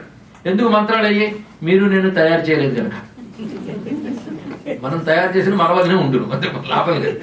అవి మహర్షులు తపస్సులతో ఒక అతీంద్రియ స్థాయికి వెళితే వాళ్ళకి వినబడ్డ దివ్య శబ్దాలు. అందుకే అమ్మ నామాలు మహామంత్రాలు. వాటికి భక్తిగా అంటే చాలా మనం ధన్యులం అయిపోతాం. ఇక్కడ ఎలాగైతే వైద్యశాస్త్రంలో తయారు చేసిన మందులు వేసుకుంటే మనం బాగుపడతామో, మహర్షులు ఇచ్చిన మంత్రాలు జపిస్తే అలా బాగుపడతాం. ఇక్కడ అలాంటి దివ్యమైనటువంటి మంత్రములు అమ్మవారి రూపములు. ఆ మంత్రముల గురించి తెలుసుకోవడం, ఆ మంత్రాలతో ఆరాధన చేయడం, ఆ మంత్రస్వరూపుడైన జగన్మాతను ఆరాధించడం ఇంత విద్య అవుతుంది ఇక్కడ. ఇలాగ జ్ఞానైక దృశ్య జ్ఞానాంగి విద్యాంగి. ఇప్పటి వరకు అర్థమైంది కదా. ఎంత అద్భుతంగా చెప్పాడు. పరాశక్తి అది. పరాశక్తిని ధ్యానంలో నిలకడ పొందాలంటే ముందు జ్ఞానం ఉండాలి, ఆ జ్ఞానం బలపడాలంటే విద్య ఉండాలి. ఈ మూడు అమ్మవారి రూపములే తెలుసుకో. అందుకని విద్య వేరు, అమ్మవారు వేరు కాదు, రెండు ఒకటే. ఎందుకంటే సూర్యుడి నుంచి వెలుగు వస్తుంది, ఈ వెలుగు ద్వారా సూర్యుడిని మనం పట్టుకుంటున్నాం. వెలుగు లేకపోతే సూర్యుని చూడగలమా?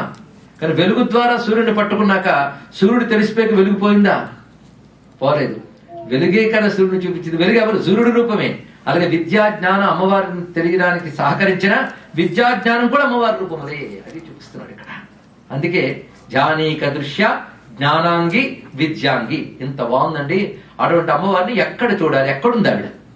క్యాన్ ఆఫ్ అడ్రస్ చెప్పాలి కదా. ఆ విశ్వమంతా ఉందండి, ఏం లాభం? ఒక ఆయన అన్నాడు, ఆ భగవంతుడు ఎక్కడ లేని ప్రపంచమంతా ఉన్నాడు, అందుకని పూజించక్కర్లేదు. ప్రపంచం నిండా డబ్బు ఉంది. అవునా? ప్రపంచం నిండా డబ్బు ఉంది, బ్యాంకుల నిండా డబ్బు, నీ పక్కింట్లో డబ్బు, ఇంకోటి ఇంట్లో డబ్బు, దేశం నిండా ప్రపంచం డబ్బు ఉంటే మరి నీకు డబ్బు, నీ సంపాదనకు అవసరమేగా. కానీ ప్రపంచం అంతా భగవంతుడు ఉన్నాడు అని అన్నా నువ్వు పట్టుకోవడానికి నువ్వు సాధన చేయాల్సింది. ఇక్కడ ఊరి నిండా నీరుందండి, కానీ ఇంటికి కొడాయి కనెక్షన్ కావాలి కదా.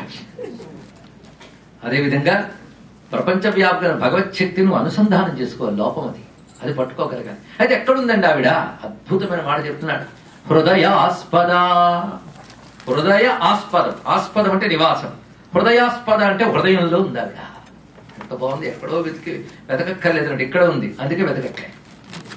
ఎందుకంటే ఇక్కడున్న మనం వెతకమండి, ఎందుకంటే అందరి ముఖాలు చూస్తాం, మన ముఖం తప్ప. ఎందుకు? మనది కనుక అర్థమైంది కదా, మనదే మనకు తెలియదు, అందరి ముఖాలు కనబడతాయి. ఎందుకంటే ఏ కంటితో ప్రపంచాన్ని చూస్తున్నామో ఆ కంటిని మనం చూడలేం. అలాగే ఏ శక్తి వల్ల మనం ఉండగలుగుతున్నామో ఆ శక్తిని తెలుసుకోలేకపోతున్నాం. ఆ శక్తిని తెలుసుకోవాలంటే పద్ధతి మాత్రం విద్య, జ్ఞానం, ధ్యానం, మూడు పద్ధతులు. ఆ మూడు పద్ధతులుగా మనకు లభిస్తున్న ఆ తల్లి హృదయాస్పద, హృదయంలోనే ఉంది. నీ సాధనకు హృదయంలోనే సాక్షాత్కరిస్తుంది, ఎక్కడి నుంచో రాక్కర్లే, నువ్వు హృదయంలోనే సాక్షాత్కరిస్తుంది. ఇక్కడ ఇదే మన అంతర్ముఖ సమారాధ్య అనే మాటలో కూడా చెప్పాం, దహరాకాశ రూపిణి అనే మాటలో కూడా కనబడుతుంది. లలితా చరిత్రను చెప్తూ ఉంటే లలితా సహస్రనామాలు ఎన్ని పుంఖాలు వస్తాయో గుర్తుపెట్టుకోండి. ఒక రోజుకి ఎన్ని నామాలు వచ్చాయో చెప్పగలిగితే అది క్విజ్జు. మొత్తానికి హృదయాస్పద, హృదయంలో ఉంటుంది. జానీక దృశ్య జ్ఞానాంగి విద్యాంగి హృదయాస్పద, ఇంత చెప్పారు కదా. అయితే ఈ ధ్యానము ద్వారా వాటి వల్ల పొందవలసింది ఏంటంటే ఆత్మైక్యాత్. ఆత్మ అంటే నేననే నీ అహంకారం ఆ తల్లిలో ఐక్యమైపోవాలి. ఇక్కడ నేను అంటూ మళ్ళీ నువ్వు వీటన్నిటి కనెక్ట్ చేసుకో, కనెక్ట్ చేస్తే బహిర్ముఖుడు అయిపోతావు. అంతర్ముఖంలో తెచ్చి నేననబడే నీ చైతన్యానికి మూలం అది. అది ఉండడం వల్లే నేనని మేల్కొంటున్నావు, నేనని నిద్రపోతున్నావు, నేనని ఆలోచిస్తున్నావు, నేను ఊపిరి తీస్తున్నావు. కానీ అహం రూప చైతన్యానికి మూలం ఆ తల్లి అని తెలుసుకొని నీ అహం ఆ తల్లికి అర్పణమైపోవాలన్నాడు ఇక్కడ. అదే అహమిత్యేవ విభావయే భవాని, అసలు జ్ఞాన శ్లోకంలోనే పెట్టాడు మహానుభావుడు ఇక్కడ. ఆత్మ ఏకాత్, ఆత్మైక్యాత్ అన్నాడు. ఆత్మ ఐక్యాత్ వ్యక్తి మాయాతి, వ్యక్తి అంటే మేనిఫెస్టేషన్. ఆత్మైక్యాత్ వ్యక్తి మాయాతి, నీ అహం ఆ అమ్మతో ఐక్యమైతే నీ లోపల ఆవిడ వ్యక్తమవుతుంది అన్నాడు. ఆత్మైక్యాత్ వ్యక్తి మాయాతి చెప్పారు కానీ అంత తేలిక అండి. అందుకే తర్వాత మాట చెప్తున్నాడు, చిరానుష్ఠాన గౌరవాత్. అత్యద్భుతమైన మాట ఉంది ఇక్కడ, చిర అనుష్ఠాన గౌరవాత్. చిర అంటే బహుకాలం, బహుకాలం అనుష్ఠానం. అనుష్ఠానం అంటే ఇప్పుడు తెలియదు కదా. స్థానం అంటే కూర్చోవడం, సాధన. అను అంటే ఎడతెరిపి లేకుండా, అది సంస్కృతి తెలుగు రెండు కష్టమే కదా. ఎడతెరిపి లేకుండా, ఇప్పుడు అర్థం కదా, ఎడతెరిపి లేకుండా అర్థం వితౌట్ ఎనీ బ్రేక్. ఇక్కడ నిరంతరం చెయ్యాలి ఇక్కడ. కనుక చిర అనుష్ఠాన గౌరవ. గౌరవం అంటే బలం. ఎలాంటి బలం నీకు ఉండాలంటే నిరంతరం సాధన చేయాలి, బహుకాలం సాధన చేయాలి. అప్పుడు నీ అహంతత్వం అమ్మతో ఐక్యమైతే అమ్మ యొక్క తత్వము నీ హృదయంలో ఆవిష్కారం అవుతుంది. ఇది మొత్తం చెప్పాడు ఇక్కడ. ఈ చిరానుష్ఠాన గౌరవాత్ అనే మాటనే పతంజలి యోగ శాస్త్రంలో చాలా అద్భుతంగా చెప్తాడు ఇక్కడ. సతు దీర్ఘకాల నైరంతర్య సత్కారాసేవితో దృఢభూమి. ఎప్పుడు ఏదైనా సరే మనకొకటి మన అధీనం కావాలి అంటే బహుకాలం సాధన చేయాలంటే, ఇది యోగా క్లాస్కి 2 రోజులు వెళ్ళొచ్చి గానే మనలో ఏం మెరుగు కనబడదు. అది బహుకాలం చేయాలి, విడవకుండా చేయాలి. ఒక ఆయన అన్నాడు, నేను 10 ఏళ్లే చేస్తున్నాను సాధన, ఏంటి ప్రయోజనం లేదని. ఓహో అలా అంతా చేశారా? ఎలా చేస్తారంటే ఏడాదికోసారి అన్నట్టు. ఏం లాభం? 10 ఏళ్ళు చేశాడు అంటే దీర్ఘకాలం ఉంది. మన ఇంత తెలివైన వాళ్ళమని తెలుసు పతంజలికి. అందుకని చాలా జాగ్రత్తగా చెప్పండి. దీర్ఘకాల నైరంతర్య 2 పెట్టాడు మహాను. దీర్ఘకాలం అంటే బహుకాలం, నైరంతర్య అంతరం అంటే గ్యాప్, నిరంతర అంటే వితౌట్ గ్యాప్. గ్యాప్ ఉండకూడదు, అది కావాల్సింది ఇక్కడ. దీర్ఘకాల నైరంతర్య సత్కారాసేవితో దృఢభూమి, అలా సాధన చేయాలి. చూసారా, వాళ్ళు భగవంతుడి గురించి మాట్లాడారు. అదే కాలక్షేపకురాయిలందరూ కూర్చున్నప్పుడే భగవతత్వాల గురించి చర్చలు చేస్తే ఎక్కడ లాభం అండి? చిర అనుష్ఠాన గౌరవాత్. ఇదే మాట లలితా సహస్రంలో అభ్యాసాతిశయ జ్ఞాత అనే నామంలో కనబడుతుంది. అభ్యాస అతిశయ, సామాన్యమైనది కాదు, నిరంతర అభ్యాసం వల్ల, దీర్ఘకాలం చేసే అభ్యాసం వల్ల లభిస్తుంది. లేకపోతే లోకంలో ఒక సామాన్యమైనది మనం పొందడానికే బహుకాలం అభ్యాసం చేస్తున్నాం, అవునా లేదండి? జీవితంలో నీ వృత్తి ఏమిటో నువ్వు నిర్ణయించుకోవడానికి 30 ఏళ్ళు పోతున్నాయి, అవునా లేదా? ఆ తర్వాత ఎంతకాలం బతుకుతాడు ఇక్కడ? 30 ఏళ్ళు ఒక డిగ్రీ తెచ్చుకొని బతుకైపోతుంది ఇక్కడ. పోనీ ఇంత కష్టపడ్డా అది అల్టిమేటా కాదు, మళ్ళీ దాంతో మరొకటి తెచ్చుకోవాలి. ఇలా అల్టిమేట్ కాని దానికోసం ఇన్నేళ్లు ఖర్చు చేసేవే. ఏది అల్టిమేట్, ఏది పొందితే మరేది పొందవలసిన అవసరం లేదు. అది కదా పరమపదం, పరతత్వం అంటే, ముక్తి అంటే. అది పొందాలంటే ఎంత సాధన చేయాలి? అన్నమయ్య భాషలో చెప్పాలంటే ఓరకే దొరకునా ఉన్నతోన్నత సుఖము అంతే. ఓరకనే దొరకదు, కష్టించాలి, శ్రమించాలి, సాధించాలి. ఆ సాధన ఎలా జరగాలి?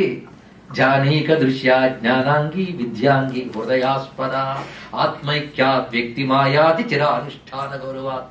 అత్యద్భుతమైన 3 పాదాలు. ఇప్పుడు అర్థం విన్నారు కదా, మీరు ఒప్పుకుంటారు లేదా? అత్యద్భుతమని ఒక్క 3 పాదాల్లో మొత్తం చెప్పాడు. హిందూ ధర్మ సారాంశం అది ఇదే మొత్తం. ఇది మీరు ఏ దేవతకైనా అన్వయించుకోండి. ఇక్కడ అనాది అఖిలాధార సదసత్కర్మ రూపిణి.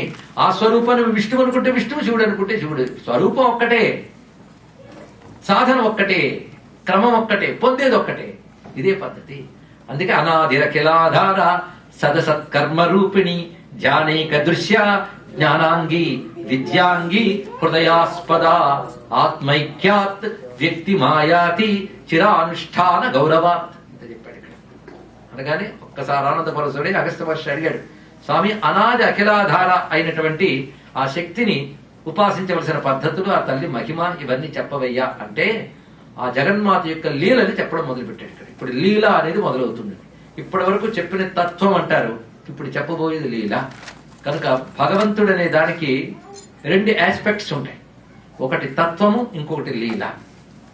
తత్వము అంటే కేవల పరబ్రహ్మ, సర్వవ్యాపకము, నిరాకారము, నా హృదయంలో కూడా వ్యాపించి అందరిలో ఉన్నారు అని తత్వం.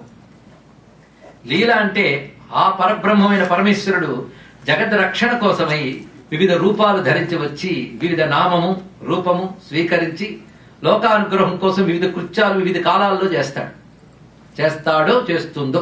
ఏదో స్త్రీ రూపంలో వస్తే చేసింది, పురుష రూపంలో వస్తే చేశాడు.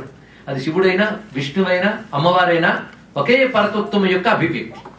అవి లోకరక్షణ కోసం వివిధ సమయాల్లో తమని తాము వ్యక్తపరచుకుంటే, అంటే ఒకనొక నేమ్ అండ్ ఫార్మ్ లో మేనిఫెస్ట్ అయ్యి అవి చేసే పనులు ఏవైతే ఉంటాయో వాటిని లీలలు అంటారు. కనుక భగవంతుడు అవతరించి చేసే పనులు లేదా భగవతి తనను తాను వ్యక్తపరిచి చేసుకునే పనులు లీలలు. ఈ లీలల గురించి మనం నారాయణీయంలో 2 ఏళ్ల క్రితం చెప్పుకున్నాం. అప్పుడు చెప్తే ఇప్పుడు మర్చిపోయే వాళ్ళు కాదు 25%. మళ్ళీ రిపీట్ చేయక్కర్లేదు. కనుక లీల తత్వం 2 ఆస్పెక్ట్స్ వచ్చాయి. లీల ద్వారా తత్వం తెలియాలండి. ఇక్కడ ప్రతి లీలా తత్వాన్ని మనకు చెప్పడానికి ఆవిర్భవిస్తుంది. కనుక లీల పైన వింటే కథ, కాస్త నిలకడగా వింటే ప్రేమ భక్తి, మరి కాస్త లోతుకెళ్తే జ్ఞానం తత్వం ఉంటుంది. కనుక తత్వాన్ని ప్రకటించడానికి లీల. లీల అంటే భగవంతుడు చేసే పనులు లేదా భగవతి చేసే పని. కానీ మన పనులకు లీలలు అనకూడదు. మనం ఏదో పని చేసి ఇవాళ లీల చేసేనండి అంటే వీటిని కర్మలనండి, తట్టుకోలేకపోతే కర్మనండి. మనవి కర్మలు, వాళ్ళు లీలలు. అలా భగవంతుడు ప్రతి ఉపాసనలో ఒక లీల ఉంటుంది. మీరు విష్ణు ఉపాసకులు అనుకోండి, విష్ణు ఉపాసనలో మన వెరైటీలు ఉన్నాయి. కొందరు కృష్ణుడు ఇష్టం, కొందరు రాముడు ఇష్టం, కొందరు నరసింహస్వామి ఇష్టం. అప్పుడు వాళ్ళ లీలలు పట్టుకుంటారు. అలా శివభక్తులకి శివలీలలు, అని దక్షిణామూర్తి గాను నటరాజు గాను అవన్నీ మనం శివపార్వతి కళ్యాణంలో చెప్పుకున్నాం. అలా ఎవరు ఏ దేవతా భక్తులకి ఆ దేవతల యొక్క క్రియలు లీలలు. ఆ లీలలు వినడం వల్ల ఏం జరుగుతుంది? లీలలు వినడం వల్ల మొట్టమొదటి సామాన్యుడికి కూడా లీలలు బాగా హృదయంగమంగా ఉంటాయి, హృదయానికి హత్తుకుంటాయి. ఆ లీలలు వినడంతో మనకు తెలియని ఒక ప్రేమ కలుగుతుంది ఆ దేవతపై. ఆ దేవత మహిమ వ్యక్తమవుతుంది. కనుక లీలలో ఎన్ని కలిసిపోయి ఉంటే నామం, రూపం, గుణం, మహిమ, తత్వం ఇవన్నీ కలిసిపోయి ఉంటాయండి లీలలో. అద్భుతమైన ప్యాకేజ్ అది. అద్భుతమైన నామం, దివ్య నామం, దివ్య రూప వర్ణన. లీల వింటూ ఉంటే రూపం కళ్ళకు కడుతుంది. ఇదివరకు మనం పార్వతీ పరమేశ్వర కళ్యాణం విన్నప్పుడు దక్షిణామూర్తి వచ్చాడు, నటరాజు వచ్చాడు, కిరాతస్వామి వచ్చాడు, ఇవన్నీ రూపాలు. అలాగే నారాయణీయంలో ఎన్నో మనకు చూసాం ఇక్కడ. అలాగే నామం, రూపం. ఆ నామం వింటూ ఉన్నా అంటూ ఉన్నా ఒక దివ్యశక్తి మనలో ఉత్పన్నమవుతుంది. ఆ రూపాన్ని ధ్యానించిన అది ఆ పరతత్వం యొక్క రూపమే గనక అది మనకి దివ్యమైన శక్తిని ఇస్తుంది. రెండవది గుణములు. ఆ రూపము ధరించి వాళ్ళు ప్రకటించే అద్భుతమైన గుణాలు ఉంటాయండి. అపారమైన బలం, దయ, సత్యం, అహింస ఇలాంటి దివ్యమైన గుణాలు ప్రకటిస్తూ ఉంటారు లీలల్లో. ఆ లీలల్లో చూపించే ఆ గుణములు, వాటి యొక్క మహిమలు. తర్వాత విషయం మహిమ, తర్వాత తత్వం, అందులో ప్రకటించే తత్వం. కనుక ఒక లీలలో ఏమేమి ఉంటాయి? నామం, రూపం, గుణం, మహిమ, తత్వం. 5 ఒక్క లీలలో కనబడతాయి. కనుకనే కొందరికి లీలలే చాలండి. ఇవాళ మనం అమ్మవారి లీలలు విని ఇంకెల్లుడి నుంచి శ్రీచక్రం తెచ్చుకుందాం అనుకోక్కర్లేదు. లీలలు జాగ్రత్తగా విని అమ్మవారిని భావన చేస్తూ లలితా సహస్రనామార్చన చేసుకుంటూ ఉంటే మనమే శ్రీచక్రం అయిపోతాం. మనలో అమ్మవారిని దర్శించవచ్చు. లీలలు చాలా శక్తివంతంగా పరిచేస్తాయి. సామాన్యులు కూడా భగవతత్వం అందుకోవడానికి పనికొచ్చే అత్యద్భుతమైన అంశమే లీల. అందుకు ఒక భాగవతం, ఒక రామాయణం ఇవి మనల్ని భగవంతుడితో ఐక్యం చేస్తాయి, ఆనందం కలిగిస్తాయి. అయితే అందులో మళ్ళీ కుతర్కాలు చేసుకుంటూ కోడిగుడ్డు మీద వెంట్రుకలు ఏరడం లాంటి పనులు చేసేవాళ్ళు ఉంటే వాళ్ళు పని వేరే విషయం. కానీ ప్రేమగా భక్తిగా తర్కాలు చేయకుండా విని ఆనందించే లక్షణం ఒక్కటి ఉంటే లీలలతోనే తరించుకోవచ్చు. అందుకు అమ్మవారి యొక్క లీలలు చెప్పాలని కోరుకున్నాడు అగస్త్య మహర్షి. అప్పుడు ఆ లీలలు చెప్పడం ప్రారంభించారు హయగ్రీవ స్వామి. నాయన, ఆ పరాశక్తికి ప్రధానంగా 3 రూపములు ఉంటాయి తెలుసుకున్నాడు. ఆ 3 రూపములు గుర్తుపెట్టుకోవాల్సినవి. మొట్టమొదటి ఆ పరాశక్తి ప్రకృతి అనే రూపంతో ఉంటుంది. మొదటి రూపం ఇది ప్రకృతి. ప్రకృతి అనే పేరుకు ఒకటి చెప్పాడు కానీ అందులో చాలా ఉంటాయండి. ఉదాహరణకి ఆ కొండ దగ్గరికి వెళ్ళి అన్నాడు. కొండ దూరం నుంచి చూస్తే ఎలా కనబడుతుంది? మనకు ఒకేలా కనబడుతుంది, అంతే కదండి. నిలువుగా ఉంటుంది, పక్కకు ఉంటుందండి, అంతే. అక్కడక్కడ ఆకుపచ్చగా, అక్కడక్కడ ఎర్రగా కనబడుతుంది. లోపలికి వెళ్ళండి, ఎన్ని అద్భుతాలు కనబడితే, రకరకాల వృక్షాలు, రకరకాల మాధుర్యాలు. అందుకే పైపైన చూస్తే ఒకటిగానే కనబడుతుంది, లోపలికి వెళ్తే అనేక కనబడుతుంది. అందుకే భగవంతుడు ఒకడే అనే వాళ్ళందరూ పైపైన చూసేవాళ్ళే దూరం నుంచి. భగవంతుడు ఎన్నో రకాలుగా ఉంటాడు అనేవాళ్ళు లోపలికి వెళ్ళి చూసిన వాళ్ళే. కనుక దేవుడు ఎన్నో రూపాలతో ఉంటాడని హిందువులు భగవతత్వంలోకి వెళ్లి చూసిన వాళ్ళేనండి. పైపైన చూసి ఒకటే అని చెప్పే వాళ్ళందరూ దూరం నుంచి కొండను చూసినట్లే.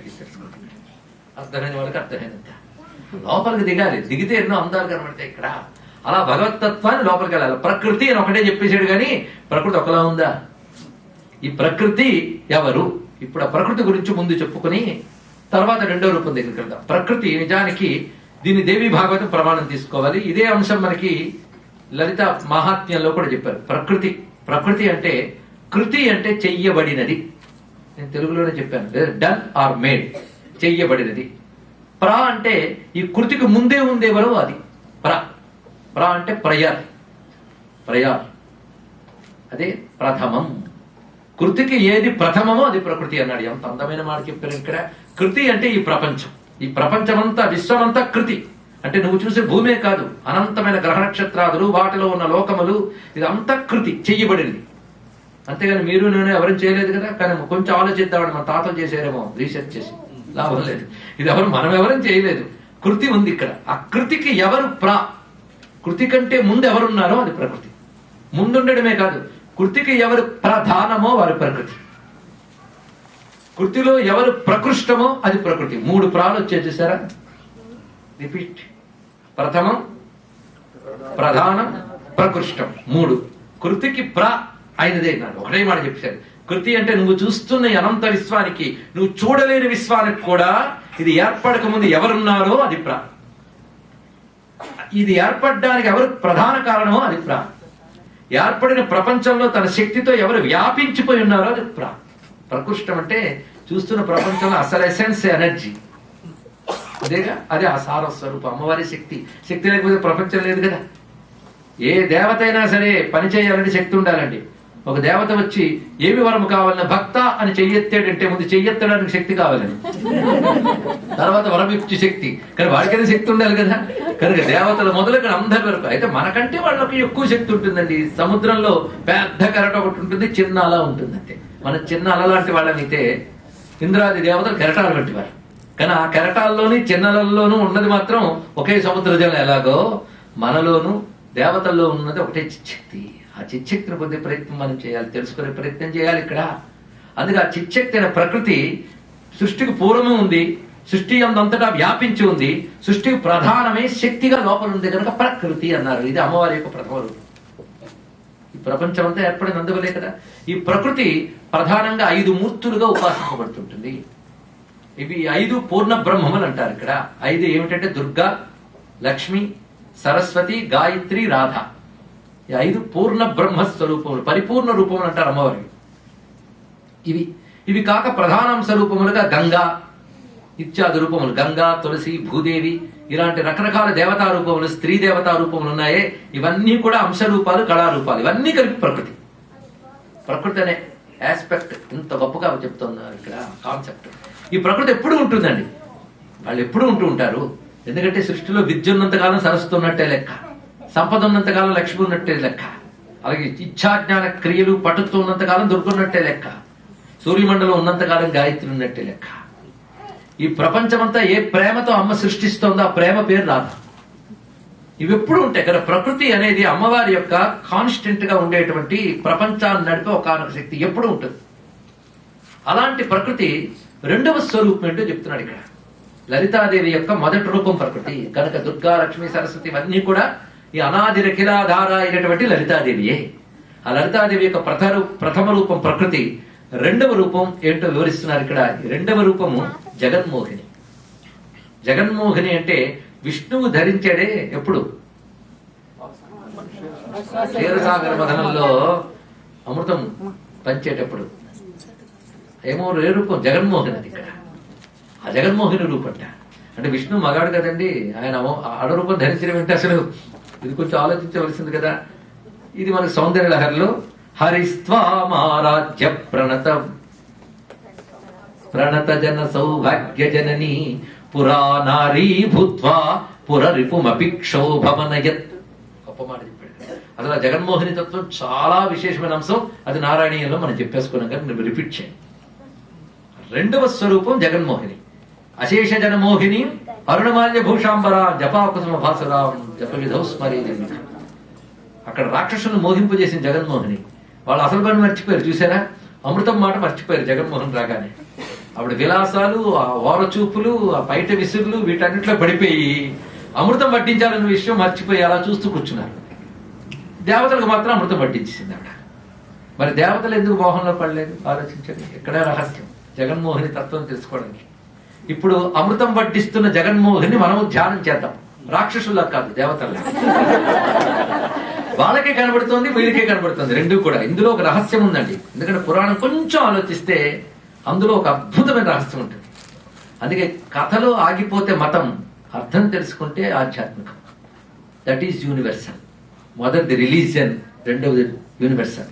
కానీ మీనింగ్ దగ్గరికి వెళ్తే యూనివర్సల్లోకి వెళ్ళిపోతాం, పైపైన చూస్తే రిలీజియన్లో ఉంటాం. కనుక రిలీజియన్ అబోవ్ లెవెల్కి వెళ్ళిపోవాలి అంటే మనం పురాణాలను లోతుగా అర్థం చేసుకోవాలి ఇక్కడ. అప్పుడు ప్రపంచానికి వరకు వచ్చే సందేశం ఇవ్వచ్చు.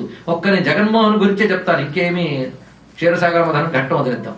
జగన్మోహన్ వడ్డిస్తున్న ఘట్టం ఆలోచిద్దాం. అద్భుతం. చేతిలో అమృత కలశం పట్టుకుంది, గరిటె పట్టుకుని వడ్డిస్తుంది. అలా అమృత కలశం పట్టుకుని వడ్డిస్తున్న స్త్రీ రూపానికి మన సంస్కృతిలో పేరుంది ఏమిటండి, ఎవరైనా చెప్పగలరా? అన్నపూర్ణి విశాలాక్షి అఖిల భువన సాక్షి కటాక్షి పాయిసాన్న పూరిత మాణిక్య పాత్ర హేమదర్వి విధృతకరే తోయజాది రక్షణ్ నిపుణతరే కాంచనమయ భూషణాంబరధరే అన్నారు ముత్తుస్వామి దీక్షితుల వారు. అన్నపూర్ణ ఎవరికి అమృతం పడుతుందో వాళ్ళకి. కనుక దేవతలందరికీ ఆవిడ అన్నపూర్ణ, జగన్మాత వాళ్ళకి.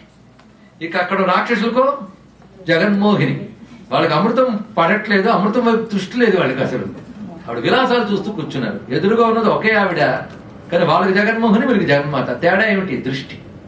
దృష్టి తేడా అన్నాడు. ఇప్పుడు దీన్ని కొంచెం ఫిలసాఫికల్ గా ఆలోచిద్దాం. జగత్తే జగన్నాథుడు అనేది మన హిందూ ధర్మం. విశ్వరూపం, అమ్మవారి విశ్వరూపం. ఇందాక సతసత్కర్మ రూపం విశ్వమంతా నడిపి అమ్మవారు నడుపుతున్నారు. కానీ విశ్వం అమ్మవారికి ఎవరికైనా కనబడిందా? ఇది ఆలోచించాలి.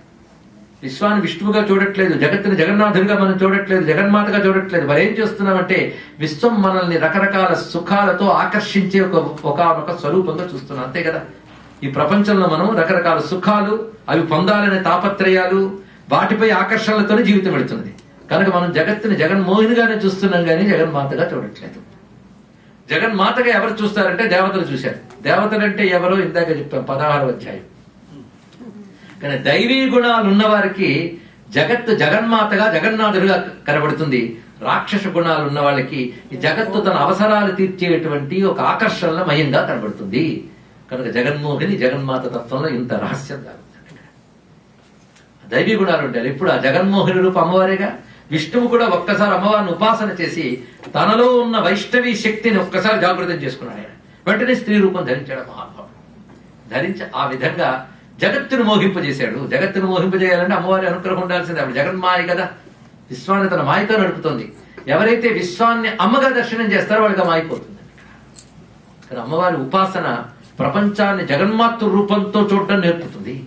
అప్పుడు ఈ ప్రపంచంలో నువ్వు అనుభవించే ప్రతిదీ అమ్మవారు వడ్డిస్తున్న ప్రసాదంగా స్వీకరిస్తావు. ఎప్పుడైతే ఆ విధంగా స్వీకరించేవో ఆ జగన్మాత నీకు ఏకంగా మోక్షానికి కావలసిన జ్ఞానమనే అమృతాన్ని ఇచ్చి మోక్షాన్ని ఇస్తుంది. ఇక్కడ అది జగన్మోహిని తత్వంలో దాగినటువంటి అంత అర్థం. ఇది కొంచెం ఆలోచించండి, ఎంత లోతైన భావం ఉందో ఇక్కడ. కానీ అమ్మవారి యొక్క రెండవ రూపం జగన్మోహిని. మూడవ రూపం భండాసురుడనే రాక్షసుడు ఒకసారి విజృంభించి లోకాలు నల్లకల్లోలు పరిచినప్పుడు దేవతలందరూ ప్రార్థన మేరకు ఒక మహా అద్భుతంగా ఆవిర్భవించింది అమ్మ. ఆ స్వరూపం పేరు లలిత. కనుక పరాశక్తి యొక్క ఈ మూడవ స్వరూపం లలిత. ఆ లలితాదేవి చరిత్ర ఇప్పుడు చెప్పబోతున్నాడు. మిగిలిన 2 చరిత్రలు అయిపోయాయి కదా. లలితాదేవి చరిత్ర వివరించబోతున్నారు. ఒకనొక రాక్షసుడు ఉన్నాడు. పేరేదైతేనే పరిమాత్రం ఒక్కటే. వాడి పేరు భండాసురుడు. ఈ పేర్లు బలి పెట్టుకుంటారండి ఒక్కొక్కరు. ఒకటి పేరు మహిషాసురుడు. మహిషం అంటే తెలుసు కదా, ఈ సంస్కృతం కనుక అదేదో మంచి పేరు అనుకుంటాం మనం. పిల్లలకు కూడా పెట్టుకోవడానికి ఈసారి అయితే అదే పెడదామంటే. కానీ మహిషం అంటే ఏదో దున్నపోతున్న అర్థం, మరి తెలుగులో అయితే అదే అర్థం. అసలే ఏ తల్లైనా పిల్లాడి మీద ఎంత ముద్దొచ్చినా దున్నపోతుని పేరు పెట్టుకుంటుందండి. కొంచెం ఆలోచించద్దు. దీని అర్థం ఏంటంటే దీనిలో ఏదో సజెషన్ ఉందని అర్థం. దున్నపోతుంది. దున్నపోతు అంటే సెన్సిటివిటీ లేదని అర్థం. ఎన్ని చెప్పినా కొందరికి ఒకటే విగ్రహాలు, మనకేం స్పందన ఉండదు. మనకు సామెత ఉండేది తెలుగులో, ఎనుబోతు మీద వాన కురిసినట్లు. వాడు వాన కురుస్తుంది లోపలికి ఎక్కడు. కొందరులా ఉంటారు. కొందరు స్పాంజ్ పర్సనాలిటీస్, కొందరు రాక్ పర్సనాలిటీస్ అని 2 ఉంటాయి. నీరు పడితే రాకులో చక్కగా పక్కకి వెళ్ళిపోతుంది, స్పాంజ్ లోపల ఇంకించుకుంటుంది. అది సెన్సిటివిటీ. అందుకే కొందరు జ్ఞానానికి స్పందిస్తారు, లోపలికి వెళ్ళిపోతుంది, జీవితంలో మార్పులు వస్తాయి. కొందరు అది అక్కడే ఉంటుంది, వీడు ఇక్కడే ఉంటాడు. అలాంటి బండతనం వాడికి అసలు జీవితంలో సెన్సిటివిటీ లేదు. బండతనానికి అసురత్వం తోడు మళ్ళీ అదొకటి. అసలు బండతనం తామస గుణం, అసురత్వం రాజస గుణం 2 కలిసిపోయి అది కాంబినేషన్. వాడు మహిషాసురుడు. ఇప్పుడు వీడి పేరు భండాసురుడు.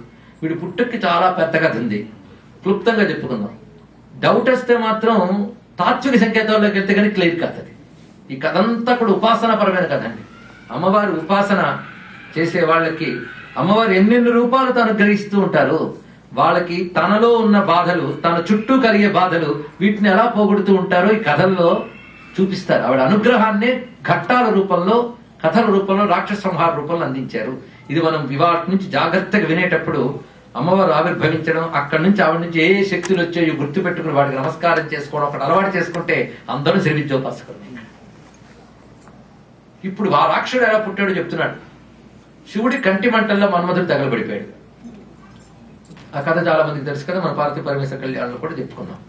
తగలబడిపోయిన తర్వాత వాడు బూడిద ఎక్కడ ఉంది. ఆ జీవుడు ఏమయ్యాడు తర్వాత మళ్ళీ ఆ జీవుడికి శరీరం లేని ఒకనొక స్థితి అమ్మవారు ఇచ్చారు. తర్వాత ఎప్పుడు ఇచ్చారు అనుకోండి, కానీ ప్రస్తుతం మాత్రం వాడి యొక్క శరీరపు బూడిద ఉంది. ఆ శరీర బూడిద ఎక్కడుంది, శివుడేమో అంతర్ధానమే వెళ్ళిపోయాడు అక్కడికి. శివుడి దగ్గర ప్రమాద గణాల్లో చిత్రకర్మాలు కూడా ఉన్నాడు. వాడు పేరు చూడండి, చిత్రకర్మ. వాడికి ఊసిపోక తిన్నగా వచ్చి ఆ బూడిదని తీసి బొమ్మ తయారు చేశాడు. బొమ్మ తయారు చేసి తన శక్తితో దానికి ప్రాణం పోశాడు బూడిదికి. తయారు చేశాడు. పైగా ప్రమదగణాలు ఒక్కొక్కడు సామాన్యుడు కాడండి, వాడికి ఎంతంత శక్తులు ఉంటాయో. ఈశ్వరుడి దగ్గర ఉన్న వాళ్ళు ఈశ్వర శక్తి పొందిన వాళ్ళు కాబట్టి వాడు తయారు చేసి ఎంత బాగుందని మురిసిపోతుంటే బ్రహ్మదేవుడు చూసేట బొమ్మని. వాడి వికృతమైన ఆకారం, ప్రాణం వచ్చి తయారాడు ఇలా చూసేది. అది చూసి బ్రహ్మదేవుడు వెంటనే బండ బండ అన్నట్టు ఈ పేరు బాగుంది అని పెట్టేశాడు ఆయన, భండాసురుడు.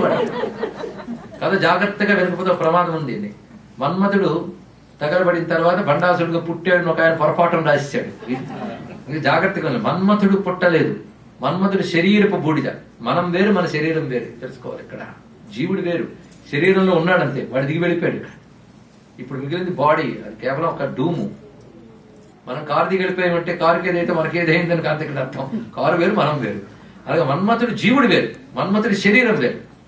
ఈ కథలో అంత ప్రతీకవాదం చివరి రోజులైనా చెప్పుకుందాం ఒకవేళ కావాలనుకుంటే. వాడి యొక్క శరీరపు బూడిద, వాడి శరీరం అహంకారంతో వచ్చాడు కదా, శరీరం వేసుకుని శివుడు దాని దగ్గర పెట్టాడు అంతే. ఇక్కడ ఆ శరీరపు బూడిదలోంచి తయారయ్యాడు వీడు. వాడిని భండాసురుడు, బండ బండ అన్నాడు కనుక భండాసురుడు పేరు పెట్టారు. బండ అంటే అర్థం ఏంటో తెలుసా? పండితి బండితి అంటే అర్థం ఏంటంటే, బండ అంటే చి అని అర్థం. పెద్ద టైటిల్ ఏం కాదు. బండం అంటే చీచి అన్నట్టు అండి, అంతే మరే లేదు. కనుక వీడు చీచి ఆ రాక్షసుడు పేరు పెట్టుకోవచ్చు, బండాసురుడు అన్నట్టు. చీచి అంటే అర్థం ఏంటంటే చీదరించుకోవలసిన గుణాలన్నీ ఒక దగ్గర కుప్పపోస్తే వాడు అవన్నీ కలిసిపోయిన వాడి రూపంలో, అది వాడి దానిలో కనిపించిపోతుంది ముఖంలో. అంత అద్భుతంగా ఉన్నాడు వాడు. వెంటనే ఆ చిత్రకర్మ అన్నాడు, తపస్సు చేసుకొని ఏదైనా పనికొస్తుందేమో అని చెప్పి వెళ్ళిపోయాడు. ఇంకేం తపస్సు కూర్చున్నాడు. తపస్సుతో బోలుడంత శక్తి సంపాదించాడు. అప్పుడు శుక్రాచార్యులు వారు వచ్చారు. అసలు ఈ మధ్య రాక్షసులు చాలా వీక్ గా ఉన్నాయి, దేవతలకు బలం పెరిగిపోయింది, ఒక లీడర్ లేడు, ల్యాక్ ఆఫ్ లీడర్షిప్, అది పెద్ద ప్రాబ్లం.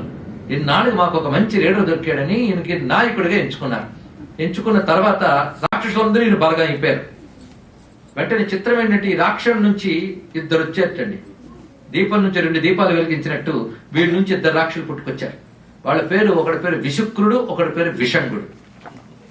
ఈ పేర్లను డీకోడ్ చేద్దాం తర్వాత. ఈ కథలంతా మన తర్వాత అర్థాలు తీసేస్తూ ఉంటే అద్భుతం కనబడుతుంది. ఇక్కడ మొత్తానికి వీడు ప్రధానంగా సర్వ దుర్మార్గాల పుట్ట. అవిద్య అజ్ఞానం రెండిటి యొక్క కరడుగట్టిన తనం ఎవడు? భండాసురుడు. వాడి నుంచి వచ్చిన 2 పేరు విశుక్రుడు, విషంగుడు. ఒకడేమో సేనాధ్యక్షుడు, ఒకడు మంత్రి.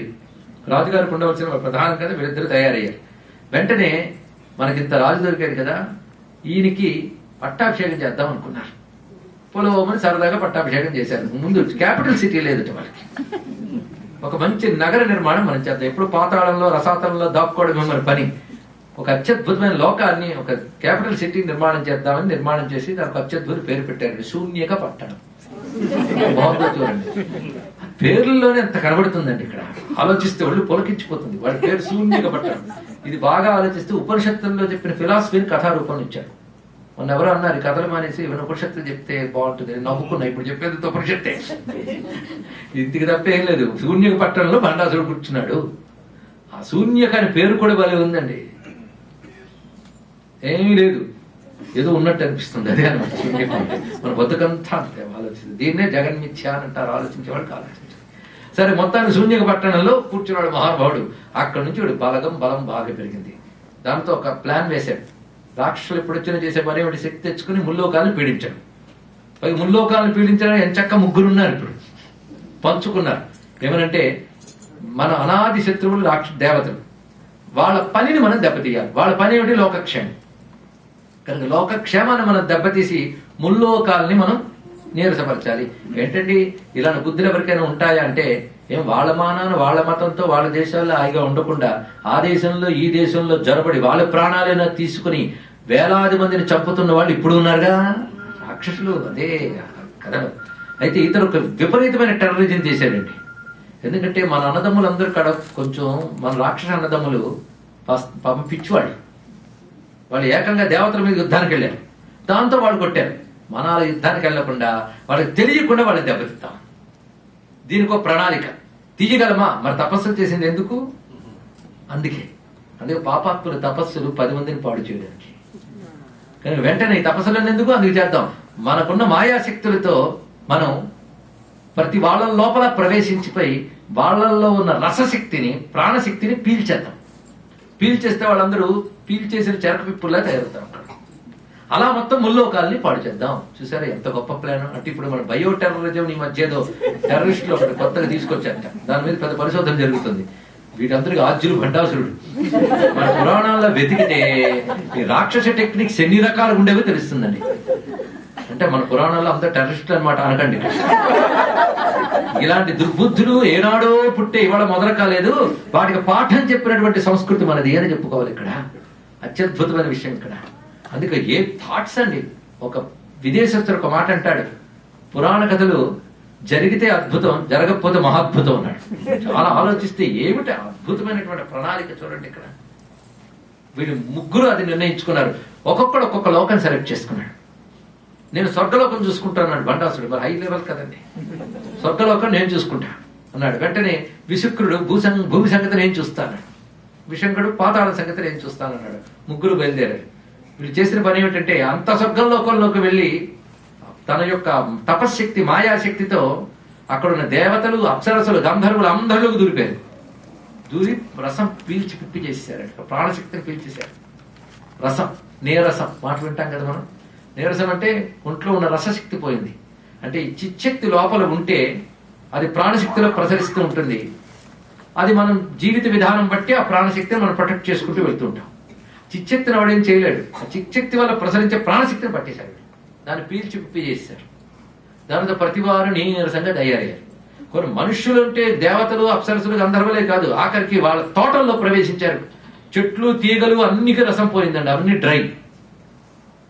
పువ్వులు లేవు, కుసుమాలు లేవు, తుమ్మిదల జంకారాలు లేవు, జలజలపాగే సెలయేళ్ళు లేవు. అంతా ఒక డ్రైనెస్. మనుషుల్లో డ్రైనెస్, దేవతల్లో డ్రైనెస్, అప్సరసుల్లో డ్రైనెస్, అంతా ఎండిపోయి ఉన్నట్టు నీరసంగా. ఆఖరికి నాట్యం చేయండి అని దేవతలు చెప్పిన అప్సరసులకు లేచి నాట్యం చేసే శక్తి లేదు. వాళ్ళు నీరసంగా ఉన్నారు. వాళ్ళ ముఖాలు ఎలా ఉన్నాయంటే వానరీనా ముఖా వివాదాస్యాడు, కోతి ముఖాల్లో తయారయ్యేటువంటి. పైగా వాళ్ళు చేసే అందము విలాసము చూసి ఆహా అని ఆనందించే శక్తి వీళ్ళకి పోయింది. ఒకరి మీద ఒక ప్రేమ లేదు, ఒకరి మీద ఒక ఆసక్తి లేదు, ఒక నీరసం. చూడండి, ఒంట్లో బాగోలేకపోతే ఎవరిని పలకరించిన చిరాకేసేస్తుంది. ఆరోగ్యం బాగుంటేనే ప్రేమలు పలకరించడం. అందుకని తలను పట్టుకుని కూర్చుంటే ఏమండి బాగున్నారా అంటే రాదండి.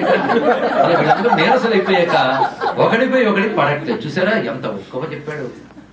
దానితో వాళ్ళందరూ కూడాను అప్సరసలు నాట్యాల్లో నాట్యం చేయమని వీళ్ళు అనట్లేదు. చేస్తే చూసే మూడు వాళ్ళకి లేదు, చేయాలని మూడు వాళ్ళకి లేదు. ఆ మూడు అనేది పోయిందని మొత్తం. అందరూ నీరసలై ఉన్నారు. వేటి మీద ఆసక్తి లేదు, నిరాసక్తంగా ఉన్నారు. అలా చేశాడు. ఇక భూలోకంలో అదే ఇక్కడ కూడా ఎలా తయారయ్యారంటే చెప్తున్నాడు, ఒకరిపై ఒకరికి ప్రేమను పోయేట.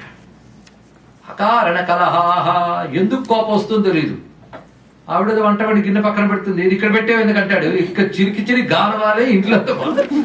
ఈ అకారణ కలహాలు వచ్చేస్తాయి. ఒకరంటే ఒకరికి పడదు. ముఖాలు దుమదుమలాడుతున్నాయట. ఒక్క ముఖంలో చిరునవ్వు లేదుట. చూడండి, ఇక్కడ మన దేశంలో రిసెప్షనిస్టులు కూడా నవ్వరు. డబ్బు నేను అమెరికా వచ్చి చూశాను. అమెరికాలో భారతీయులకు పుట్టినటువంటి అమెరికన్ ఇండియన్స్ ఎవరైతే ఉంటారో వాళ్ళు భారతీయులను చూసినప్పుడు ఇంకా మేము ఇక్కడ వాకింగ్కి వెళ్తున్నా, ఎక్కడికి వెళ్తున్నా అమెరికన్స్ చూసి ఆలో అని పలకరిస్తారు. వీళ్ళు ఇలా చూస్తారు శత్రువులు. ఏమిటో మా అనుభవాలు ఏం చేస్తున్నా, ఏం చెప్పుకోవాలన్నా నాకు వేదికే దొరికింది. ఎక్కడైతే ఎవడేమో అన్నాడు, పిల్లల్లో చెప్పుకోలేక కనీసం పలకరింపడు దోచుకొచ్చేస్తున్నట్టే. కనీసం విజాతీయుడైన అమెరికన్ పలకరించినంత ప్రేమగా కూడా పలకరించారు. మొత్తానికి ఏదో బండాసురు రాజ్యం ఉంటుందని చెప్పడమే తప్ప ఇంకేం కాదు నా ఉద్దేశం. మొత్తాన్ని విసుక్రుడు వచ్చి మొత్తం అందరినీ నీరసపరిచేశాడు. అన్ని అలా తయారైపోయి ఒకరి ముఖాలు ఒకరు చూస్తే చిరాకు, ఒక్కళ్ళలో నవ్వు లేదు. ఒకవేళ పలకరిస్తే మాత్రం దుమదుమలాడుతూ చిరాకు పట్టడం, కళ్ళు చిట్లించడం ఇవేట. ఇలా తయారయ్యే కనుక ఈ వదనములు కనబడితే విశుక్రుడు లోపల ప్రవేశించని అర్థం చేసుకోమని చెప్తున్నారు. మొత్తానికి ఇక్కడ పుణ్య జంతు వివర్జిత. ఇది ఒక బాధాకర. పుణ్య జంతు వివర్జిత అంటే ఒకప్పుడు భారతదేశంలో పుష్టిగా పెరిగిన పుణ్య జంతువులైన గోవులు, అదే విధంగా గజములు, అశ్వములు, వీటి పుణ్య జంతువులు ఉంటారు. అవి తగ్గిపోయాయి. పుణ్య జంతువులు క్షీణించిపోయాయి. అంతేకాదు, ఏం మాట చెప్పాడండి, సస్యాల్లో బీజాల్లో రసశక్తి పోయిందన్నాడు. ఇప్పుడు మనం తింటున్న అదే వైద్యులకు తెలుసు. నిగనిగలాడుతున్నాయని తెచ్చుకుంటున్నాం, వాటి నిండా విషయం అందరికీ తెలుసు. విషయాన్ని అందంగా ప్యాక్ చేసి పుచ్చుకుంటున్నాం. ప్లాస్టిక్ సంస్కృతి మరొకటి ఏముంది ఇక్కడ. ఎందుకంటే ఈ మధ్య వింటున్నాం అవుట్పుట్ ఎక్కువగా సాధించాలని చెప్పి హార్మోన్స్ ఎక్కిస్తున్నట్టు వృక్షాలకి. ఇలా కృత్రిమ పద్ధతుల్లో ఎక్కువ అవుట్పుట్ తీసుకురావాలని చెప్పి ఆవుల్ని పాడు చేసేసాం, భూముల్ని నిస్సారం చేసేసాం. అవుట్పుట్ బాగా వస్తుంది, ఇక్కడున్న శక్తి పోతుంది. అవునా లేదు? ఇక్కడ డాక్టర్లు నాకంటే గొప్పగా చెప్పగలరు ఈ విషయం. అది నేను ఇప్పుడు చెప్తుంది భండాసురుడు రాజ్యం. మొత్తానికి బీజాల శక్తి పోయింది, పొల్లిపోయే, రసం లేదు, నీరసమైన తిళ్ళే, పటిష్టత పోతుంది ఇక్కడ. అలాగే అన్నిటి మీద ఆసక్తి పోతుంది, సంగీతం లేదు, సాహిత్యం లేదు. ఇవన్నీ ఉంటే, రసత్వం ఉంటే ఇవన్నీ అండి. రసత్వం లేకపోతే సంగీతం లేదు, సాహిత్యం లేదు. అంత అద్భుతమైన సంగీతం పాడినా లోపల రసప్రకృతి క్షీణిస్తే ఆస్వాదించాం. ఒక ఆయన నాలాపరి చేస్తుంటే నాలుపోయి అన్నాళ్ళు ఏందన్నట్టు ఆస్వాదించే శక్తి కూడా క్షీణించింది. సంగీతం, సాహిత్యం, నాట్యం వీటిని ఆస్వాదించే శక్తి కూడా క్షీణించిపోతుందండి. ఎందుకంటే ఇష్టమైన పుస్తకం ఏదయ్యా అంటే కరెన్సీ కట్ట. ఇప్పుడు అది కూడా కాదులేండి, అంటే ఈ మనీ వచ్చింది కనుక. అద్భుతమైన సంగీతం ధనం, అద్భుతమైన సాహిత్యం ధనం, అద్భుతమైన కళ ధనం. అది సంపాదించడమే జీవిత ప్రయోజనం. అంటే ఏమిటి అంటే అవి ఏంటంటే జీవితం ఎదగడం. ఏమిటి ఎదగడం? డబ్బు సంపాదించడమే, ఇంకా ఇంకోటి విలువలు లేవు. చూడండి ఇక్కడ అలా క్రమంగా సంగీతం, సాహిత్యం, కళలు అన్నీ పోయి ఒక నీరసంగా తయారయ్యి ముల్లోకాలు. అలాగే భోగవతి నగరం, పాతాళం, అక్కడికి వెళ్ళి ఆ సర్పజాతులను కూడా వీళ్ళు ఆక్రమించేశారు. దానితో వాళ్ళకి భోగాసక్తి లేదు, శరీరంలో పటుత్వం లేదు, ఏమి మంచి విషయాలు. అందరూ నీరసంగా కూర్చున్నారు. ఎవరైనా పలకరించి ఏమండి ఇలా ఉన్నారు, కొంచెం ఆనందించకూడదు, అడిగేవాడికి కూడా లేదు. అది ఆఖరికి దానికి తోడు వేదాంతం చెప్పడం మొదలు పెట్టారు. ఏది అనుభవిస్తే ఏం మిగిలింది, ఇవన్నీ అశాశ్వతమే కదా. కొందరు వేదాంతం చెప్తూ ఉంటారండి, పనికిమాలిన వైరాగ్యం. అదొక చేతకానితనం, అదొక నీరస లక్షణం. ఎందుకంటే కథలు లేనివాడు ఎన్ని వైరాగ్యాలు చెప్పచ్చు. కనుక ఇలాంటివి బయలుదేరిపోయే భయంకరంగా తయారైపోయి ముల్లోకాలు. ఎంత బాధాకరమైన పరిస్థితి. దేవతల పరిస్థితి అలాగే, 3 లోకాల పరిస్థితి అలా అయిపోయింది ఇక్కడ. ఆ సమయంలో ఈ ముల్లోకాల్ని కాపాడవలసిన దేవతలు క్షీణించిన శరీరాలతో అలాగే ఈడ్చుకుంటూ వెళ్ళారట బ్రహ్మదేవుడి దగ్గరికి. స్వామి ఎలా ఇప్పుడు? బ్రహ్మ విష్ణు రుద్రులు వేరండి, వాళ్ళకి ఇవి అంటాం. పరమాత్మ యొక్క ప్రధాన స్వరూపాలు కనుక వాళ్ళకి అంటవి. మిగిలినటువంటి దేవతలు వేరు, వాళ్ళ చేత నియమింపబడ్డ వాళ్ళు. వీళ్ళు లోకాలను రక్షించేవారు. దేవతలంటే ప్రకృతిని శాసించే శక్తులు. తెలుసుకోండి ఇక్కడ. అగ్నిని శాసించేవాడు అగ్నిదేవుడు, జలాన్ని శాసించేవాడు వరుణుడు. వాళ్ళ కంట్రోల్ ఉంటాయి. ఆ శక్తులన్నీ ఈశ్వరుడు ఇచ్చిన శక్తులు, ఈశ్వరుడి చేత నియమింపబడ్డ శక్తులు. ఇవన్నీ క్షీణించిపోయి దానితో వాళ్ళు బ్రహ్మవతికి వస్తే బ్రహ్మదేవుడు ఒక ఆలోచన చేసి, వీడు భయంకరమైన రాక్షసుడు బాబు, నాకెప్పుడు ఇలాంటి వాడు తగలే. వాడు కోరికలు ఏమిటి, వాడు పీడించడం ఏంటి? ఇలా పీడించే రాక్షసుడు ఎవడైనా ఉన్నాడంటే అసలు భండాసురుడు లాంటి దైత్యుడు నా భూతో నా భవిష్యత్తు. వీడు కత్తులు కటారల్లో అస్త్రాలు వేయడం, శస్త్రాలు వేయడం ఏమీ లేవు, బాధ లేకుండా మొత్తం నాశనం చేశారు. చూడండి. కానీ వీడిని కొట్టేది ఎలాగా? ఇది బాగా ఆలోచన చేశారు. ఆలోచన చేసి దేవతలందరూ కలిసి విష్ణువు వద్దకు వెళితే విష్ణువు గొప్ప మాట చెప్పాడు. మీరు దుఃఖపడ్డం కాదు, సాధన చేయండి. కష్టకాలం వచ్చినప్పుడు ఏడుస్తూ కూర్చోకూడదు, వెళ్ళి సాధన చేయండి అని చెప్పారు. ఇక్కడ అమ్మవారిని ప్రార్థించండి, ఆ చిచ్చక్తిని ప్రార్థించండి, ఆ శక్తే మళ్ళీ అనుగ్రహించాలని. వీళ్ళందరూ కలిసి దివ్యమైనటువంటి హిమోత్పర్వత ప్రాంతానికి వచ్చి అక్కడ వాళ్ళు అమ్మవారిని ధ్యానం చేయడం, ఋషుల సహాయం తీసుకుని ఉన్న శక్తి కొద్దీ సాధన చేస్తున్నారు. ఆ సాధన జరుగుతూ ఉంటే ఈ లోపల అక్కడ భండాసురుడి పరిస్థితి ఎలా ఉందో చూద్దాం. భండాసురుడు ఇప్పుడు బాగా సెటిల్ అయిపోయాడు. ముల్లోకాల సంపదలు లాగేశాడు, ఉన్నవి క్షీణింపజేశాడు. హాయిగా తన రాజ్యంలో శూన్య పట్ల సుఖంగా ఉన్నాడు మహానుభావుడు. ఆ సమయంలో శుక్రాచార్యుల వారు అక్కడ దగ్గరికి వెళ్ళారు. ఏం చేస్తున్నావు? చేయడానికి ఏముంది, అన్ని సంపాదించాను, హాయిగా అనుభవిస్తున్నాను, తప్పు సుమా అన్నాడు. ఇక్కడ చూడండి జాగ్రత్తగా లలితోపాఖ్యానం అంటే పిల్లలకు కూడా పర్సనాలిటీ డెవలప్మెంట్ కోర్స్ అండి. ఇక్కడ నువ్విప్పుడు అన్ని సాధించే రెస్ట్ గా కూర్చున్నావు హాయిగా. సెటిల్ అన్నారే, సెటిల్ అన్నంత బాధాకరమైన అంశం ఇంకోట్లేదు, గుర్తుపెట్టుకోండి. నేను సెటిల్ అయిపోయాను అనుకున్నావా దెబ్బతీశాను. ఇక్కడ సెటిల్ అయిపోయి మహాప్రమాదం అండి. ఎక్కడికి కదలకుండా కూర్చున్నానంటే నువ్వు జబ్బది. జీవితంలో సెటిల్మెంట్ అనేది చాలా బాధాకరమైన అంశం. కొంతమంది అది అనుకుంటూ ఉంటారు. సెటిల్ అయిపోతే ఇంకా నువ్వు కృషి చెయ్యి. కృషి చేయకపోతే ఎన్నాళ్ళు నువ్వు ఎంత సంపాదించుకుని తుప్పు పట్టిపోతావు. జాగ్రత్త. చూసావా, నువ్వు చాలా కాలమైంది సుఖపడుతూ. అందుకే అప్పుడప్పుడు శత్రువులు ఉంటూ ఉండాలి. వాళ్ళ కోసం మనం కష్టపడుతుంటే బ్రెయిన్ పని చేస్తూ ఉంటుందండి ఇక్కడ. లేకపోతే ఉన్న శక్తులన్నీ ఏమైపోయి నిర్వీర్యమైపోయాయి నీకు. నువ్వు భోగలాలసుడవి తిరుగుతున్నావు. దేవతలు దెబ్బతిన్నారు నిజమే, కానీ వాళ్ళు ఇప్పుడు సాధన చేస్తున్నారు. నువ్వు భోగంలో ఉన్నావు, వాళ్ళు యోగంలో ఉన్నారు. భోగం అనుభవిస్తున్నప్పుడు ఆనందం కలిగిస్తుంది, కానీ క్రమంగా క్షీణింపజేస్తుంది. అవునా లేదండి? హాయిగా మంచం మీద పడుకున్నావు, కూర్చుని ఇటువంటి అనుకుండా. ఒక ఆయన టీ తెచ్చేవాడు, టిఫిన్ తెచ్చేవాడు, అన్ని అక్కడే. భోగం భోగం. కానీ అది భోగం రోగంలోకి దించును, అందరూ సందేహం లేదు. నువ్వు భోగాలను వేస్తూ కూర్చుంటే ఎక్కడయ్యా? ఎన్నాళ్ళు నువ్వు యుద్ధం చేయడం, ప్రణాళికలు వేయడం, నీ సైనికులు పనిచేయడం అన్నీ జరిగాయి, బాగున్నాయి. ఇప్పుడు అవన్నీ మానేసి అన్ని చక్కగా ఉన్నాయని నువ్వు స్త్రీ విలాసాల్లో తిరుగుతూ, సుఖాల్లో తేలియాడుతూ, మద్యము మాంసము ఈ వినోదాల్లో తేలియాడుతూ ఉండిపోయావు. దానివల్ల నీ శక్తి క్షీణించిపోయింది. ఇది వరకు నువ్వు తపస్సు చేసి బలాన్ని సంపాదించావు, ఇప్పుడు నీ తపస్సే. నువ్వు క్షీణించిపోతూ ఉంటే నీ శత్రువులైన దేవతలు క్షీణించిపోయినప్పటికీ సాధనలోకి దిగారు వాళ్ళు. ఇప్పుడు వాళ్ళు బలాన్ని పుంజుకుంటున్నారు. నువ్వు గాని తిరిగి విజయం సాధించాలంటే ఇలా భోగలాలసుడివి నిద్రపోకూడదు. ముందుగానే శత్రువుల్ని కనిపెట్టి వాళ్ళు ఎరగకుండానే దెబ్బతీయు. వాళ్ళు చేస్తున్న యజ్ఞం గాని ఇప్పుడు విజయవంతమయ్యిందా, ఆ పరాశక్తి అనుగ్రహం లభించిందా, వారిని ఎవరు ఆపలేరు. వాళ్ళకి తిరిగి బలం లభిస్తుంది. కాబట్టి నువ్వు తిన్నగా వెళ్ళి వాళ్ళని ఎలాగైనా సరే దెబ్బతీయాలి అనగానే మేల్కొన్నాడు. గురువు వచ్చి బోధించాడు శుక్రాచార్యుల వారు. వెంటనే లేచి మహానుభావుడైన భండాసురుడు సైన్యాలతో బయలుదేరి వెళ్ళాడు. వెళ్ళేటప్పటికల్లా అక్కడ వాళ్ళు అమ్మవారిని ఆరాధన చేస్తున్నారు. యజ్ఞం, యాగం, ధ్యానం, రకరకాల సాధనలతో వాళ్ళకి సాధ్యమైనంత చేస్తున్నారు. ఎవరైనా వాళ్ళు చేయగలిగినంతే చేస్తారు కదండి. ఇక్కడ అప్పుడు వాటిని ధ్వంసం చేయాలని చెప్పి తాను మాయాశక్తులతో ఆకాశ మార్గంలోకి వెళ్ళి ఆ యజ్ఞములపై రకరకాల పనికిమాల ద్రవ్యములు వేసి వాళ్ళ దెబ్బ కొట్టాలని రాళ్లు కురిపిస్తూ, బాణాలు వేస్తూ వాళ్ళని చల్లా చెదరు చేయడానికి ప్రయత్నించాడు భండాసురుడు. అతను ఆ ప్రయత్నం చేస్తుంటే వీళ్ళు భయపడుతున్నారు చూస్తూ, కానీ లేవలేదు. కానీ అమ్మవారు అనుగ్రహం ఎలా పనిచేసిందంటే వాళ్ళు వేసేవేవి వీళ్ళ మీద పడకుండా ఆవిడ ఒక వలయాన్ని ఏర్పాటు చేసింది, రక్షణ వలయాన్ని. కానీ అవి ఇక్కడ పడట్లేదని తెలుస్తోంది, వాళ్ళు వేస్తున్నారని తెలుస్తోంది, కానీ రక్షించేది ఎవరో తెలియలేదు. ఇంకా దేవతకి ఇంకా తపస్సు పండలేదుగా, సాధన చేస్తున్నారంతే. అమ్మ రక్షణ అలా ఉంటుందండి. ఆ తల్లి దయ కోసం మన సాధన మనం చేస్తూ ఉంటే దుష్టశక్తులు విజృంభించినా అవి మనకి తాకకుండా అమ్మ కాపాడుతుంది. ఇందులోంచి మనం గ్రహించుకోవాల్సిన ప్రధానమైన అంశం ఇక్కడ. ఆ తల్లి అనుగ్రహం ఉంది, కానీ అనుగ్రహం వీళ్ళు గుర్తించలేకపోయారు. కొంతసేపటికి వాడు విసిగిపోయి తన రాజ్యానికి తాను వెళ్ళిపోయాడు. దానితో వీళ్ళు అప్పటి వరకు చేస్తున్నటువంటి తపస్సుని సగంలో ఆపి భయపడి విష్ణువు దగ్గరికి పరిగెత్తారు. స్వామి, మేమేదో సాధన చేసి అమ్మవారి కృప పొందుదామని నారాయణుడు నువ్వు చెప్పావు, చేస్తూ ఉన్నాం, కానీ ప్రమాదం జరిగింది. వాళ్ళు రకరకాల బాణాలు, రాళ్లు, పిడుగులు కురిపిస్తారు, కానీ ఎందుకు రక్షింపబడ్డామో ఆశ్చర్యకరంగా రక్షింపబడ్డాం. కాబట్టి అమ్మ కృప పొందదగ్గ యజ్ఞం మేము చేయలేకపోతున్నాం, మా శక్తి చాలట్లేదు, ఇంకా ఎన్ని విఘ్నాలు వస్తాయో మాకు తెలియదు, కాబట్టి నువ్వే దారి చూపించాలి అని విష్ణువుని ప్రార్థన చేస్తే విష్ణు ఒక్కసారి ధ్యానం చేసి తల్లి కృప కనవాలి, దొరకాలి అంటే శివానుగ్రహం ఉండాలి. శివాయ గురవే నమః. కనుక లోక గురువైన శివుని మనందరం ఆశ్రయిద్దాం అని చెప్పి ఆ పరమశివుని ఉద్దేశించి వీళ్ళందరూ కూడాను ప్రార్థన చేశారు.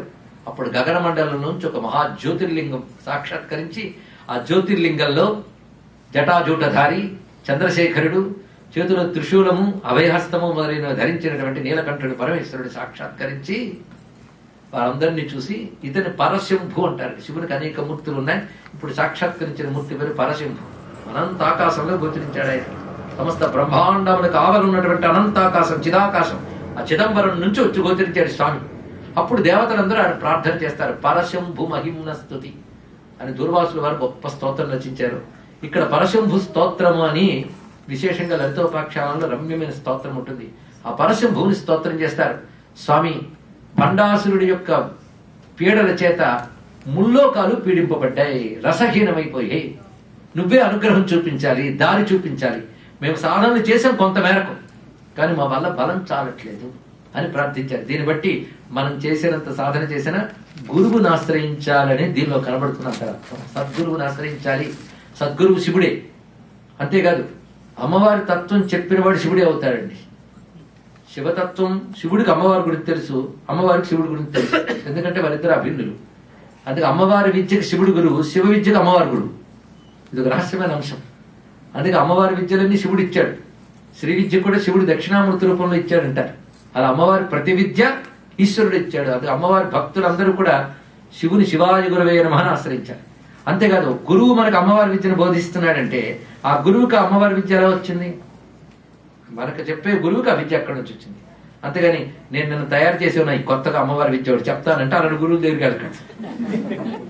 కొత్త కల్టు కొత్తగా క్రియేట్ చేసిన మహాప్రమాదం. మీకెందుకు చాలా సంప్రదాయబద్ధంగా ఉన్నాయి, వాటిని నువ్వు అందించాలి. ఇక్కడ కావలసినవి ఉన్నాయి. అందుకే గురువు దాకా ఎక్కడ వచ్చిందంటే ఆ గురువుకి ఆ గురువు ఇచ్చారు. ఆ గురువుకి ఆ గురువు ఇచ్చారు, అందరికి ఇచ్చినవాడు ఈశ్వరుడు. అందుకే అమ్మవారి విద్యని శివుడే తయారు చేసేడని సౌందర్యలహరిలో ఒక శ్లోకంలో మనం చెప్పుకుంటున్నాం. స్వతంత్రం తే తంత్రం క్షితితలం అవాతీతరదితం చతుషష్ట్యాతంత్రై. ఆ శ్లోకంలో చెప్తాడు 64 తంత్రాలు రచించినటువంటి శివుడు అమ్మవారి కోరిక మీదే రచించాట. అవన్నీ లౌకిక సుఖాల కోసమే రచింపబడ్డాయి. అమ్మవారిని ఎప్పుడు వీటి కోసమేనా, లోక సుఖాలతో పాటు మోక్షాన్ని కూడా ఇచ్చే ఒక విద్యను తయారు చేయండి అని అడిగింది అమ్మవారు. అప్పుడు శివుడు తయారు చేశాడు. ఆ తంత్రం పేరే శ్రీ విద్యాతంత్రం. అది శ్రీ విద్య గురువు ఆయన. దాన్ని ఇక్కడ కథారూపంలో మనం చూడాలి అంటే, బండాసురుడి చేత బాధపడినటువంటి సమస్త లోకాలకి క్షేమం కలిగించడం కోసం దేవతలు బ్రహ్మ విష్ణువుల సహాయం తీసుకుని శివుని శివాయ గురువే నమః ఆశ్రయించారు. అప్పుడు శివుడు పరశంభు రూపంలో సాక్షాత్కరించాడు. ఆయన దేవతలను అనుగ్రహించి, ఆ జగన్మాత అనుగ్రహం మీరు పొందాలి అంటే ఏం చెయ్యాలో నేను మీకు ఒక తరుణోపాయం చెప్తాను, దాని ప్రకారం నేను చెప్పింది చేస్తాను, మీరు మాట ఇస్తే నేను మీకు సహకరిస్తాను. ఇది ఇప్పుడు గుర్తుపెట్టుకోండి. గురువు ఒక మాట చెప్పాడు అంటే వెంటనే పాటించాలి. ఒక వైద్యుడి దగ్గరికి వెళ్ళే ఆయన చెప్పింది ఎలాగైతే ప్రశ్నించకుండా పాటించాలో, గురువు చెప్పింది కూడా శిష్యుడు ఆ విధంగా పాటించాలి. అలా మీరు పాటిస్తారంటే నేను చేస్తానన్నాడు. మేము సిద్ధం అన్నారు. అయితే అనుగ్రహిస్తానన్నాడు శివుడు. ఇప్పుడు ఆయన ఏం చేయబోతున్నాడో, ఏం చేస్తే అమ్మవారు ఆవిర్భవిస్తారో రేపటి రోజున మనం తెలుసుకుందాం. సర్వం శ్రీమాతృ చరణారవిందార్పణమస్తు. స్వస్తి. స్వస్తి ప్రజాభ్యః పరిపాలయంతాం న్యాయేన మార్గేణ మహిం మహీషాః. గోబ్రాహ్మణేభ్యః శుభమస్తు. నిత్యం లోకాః సమస్తాః సుఖినో భవంతు.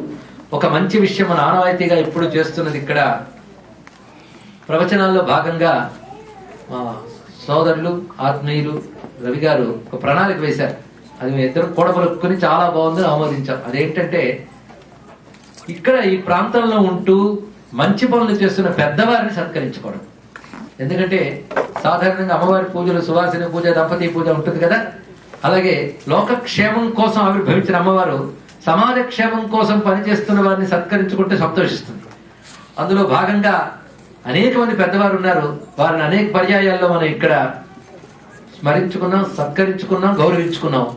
ఇవాళ శ్రీ కోగంటి మధుసూదన్ రావు గారి దంపతులు, అంటే శ్రీమతి కృష్ణ గారు, శ్రీమతి మధుసూదన్ రావు గారి దంపతుల్ని వేదిక వద్దకు రావాల్సిందిగా కోరుకుంటూ ఉన్నాం.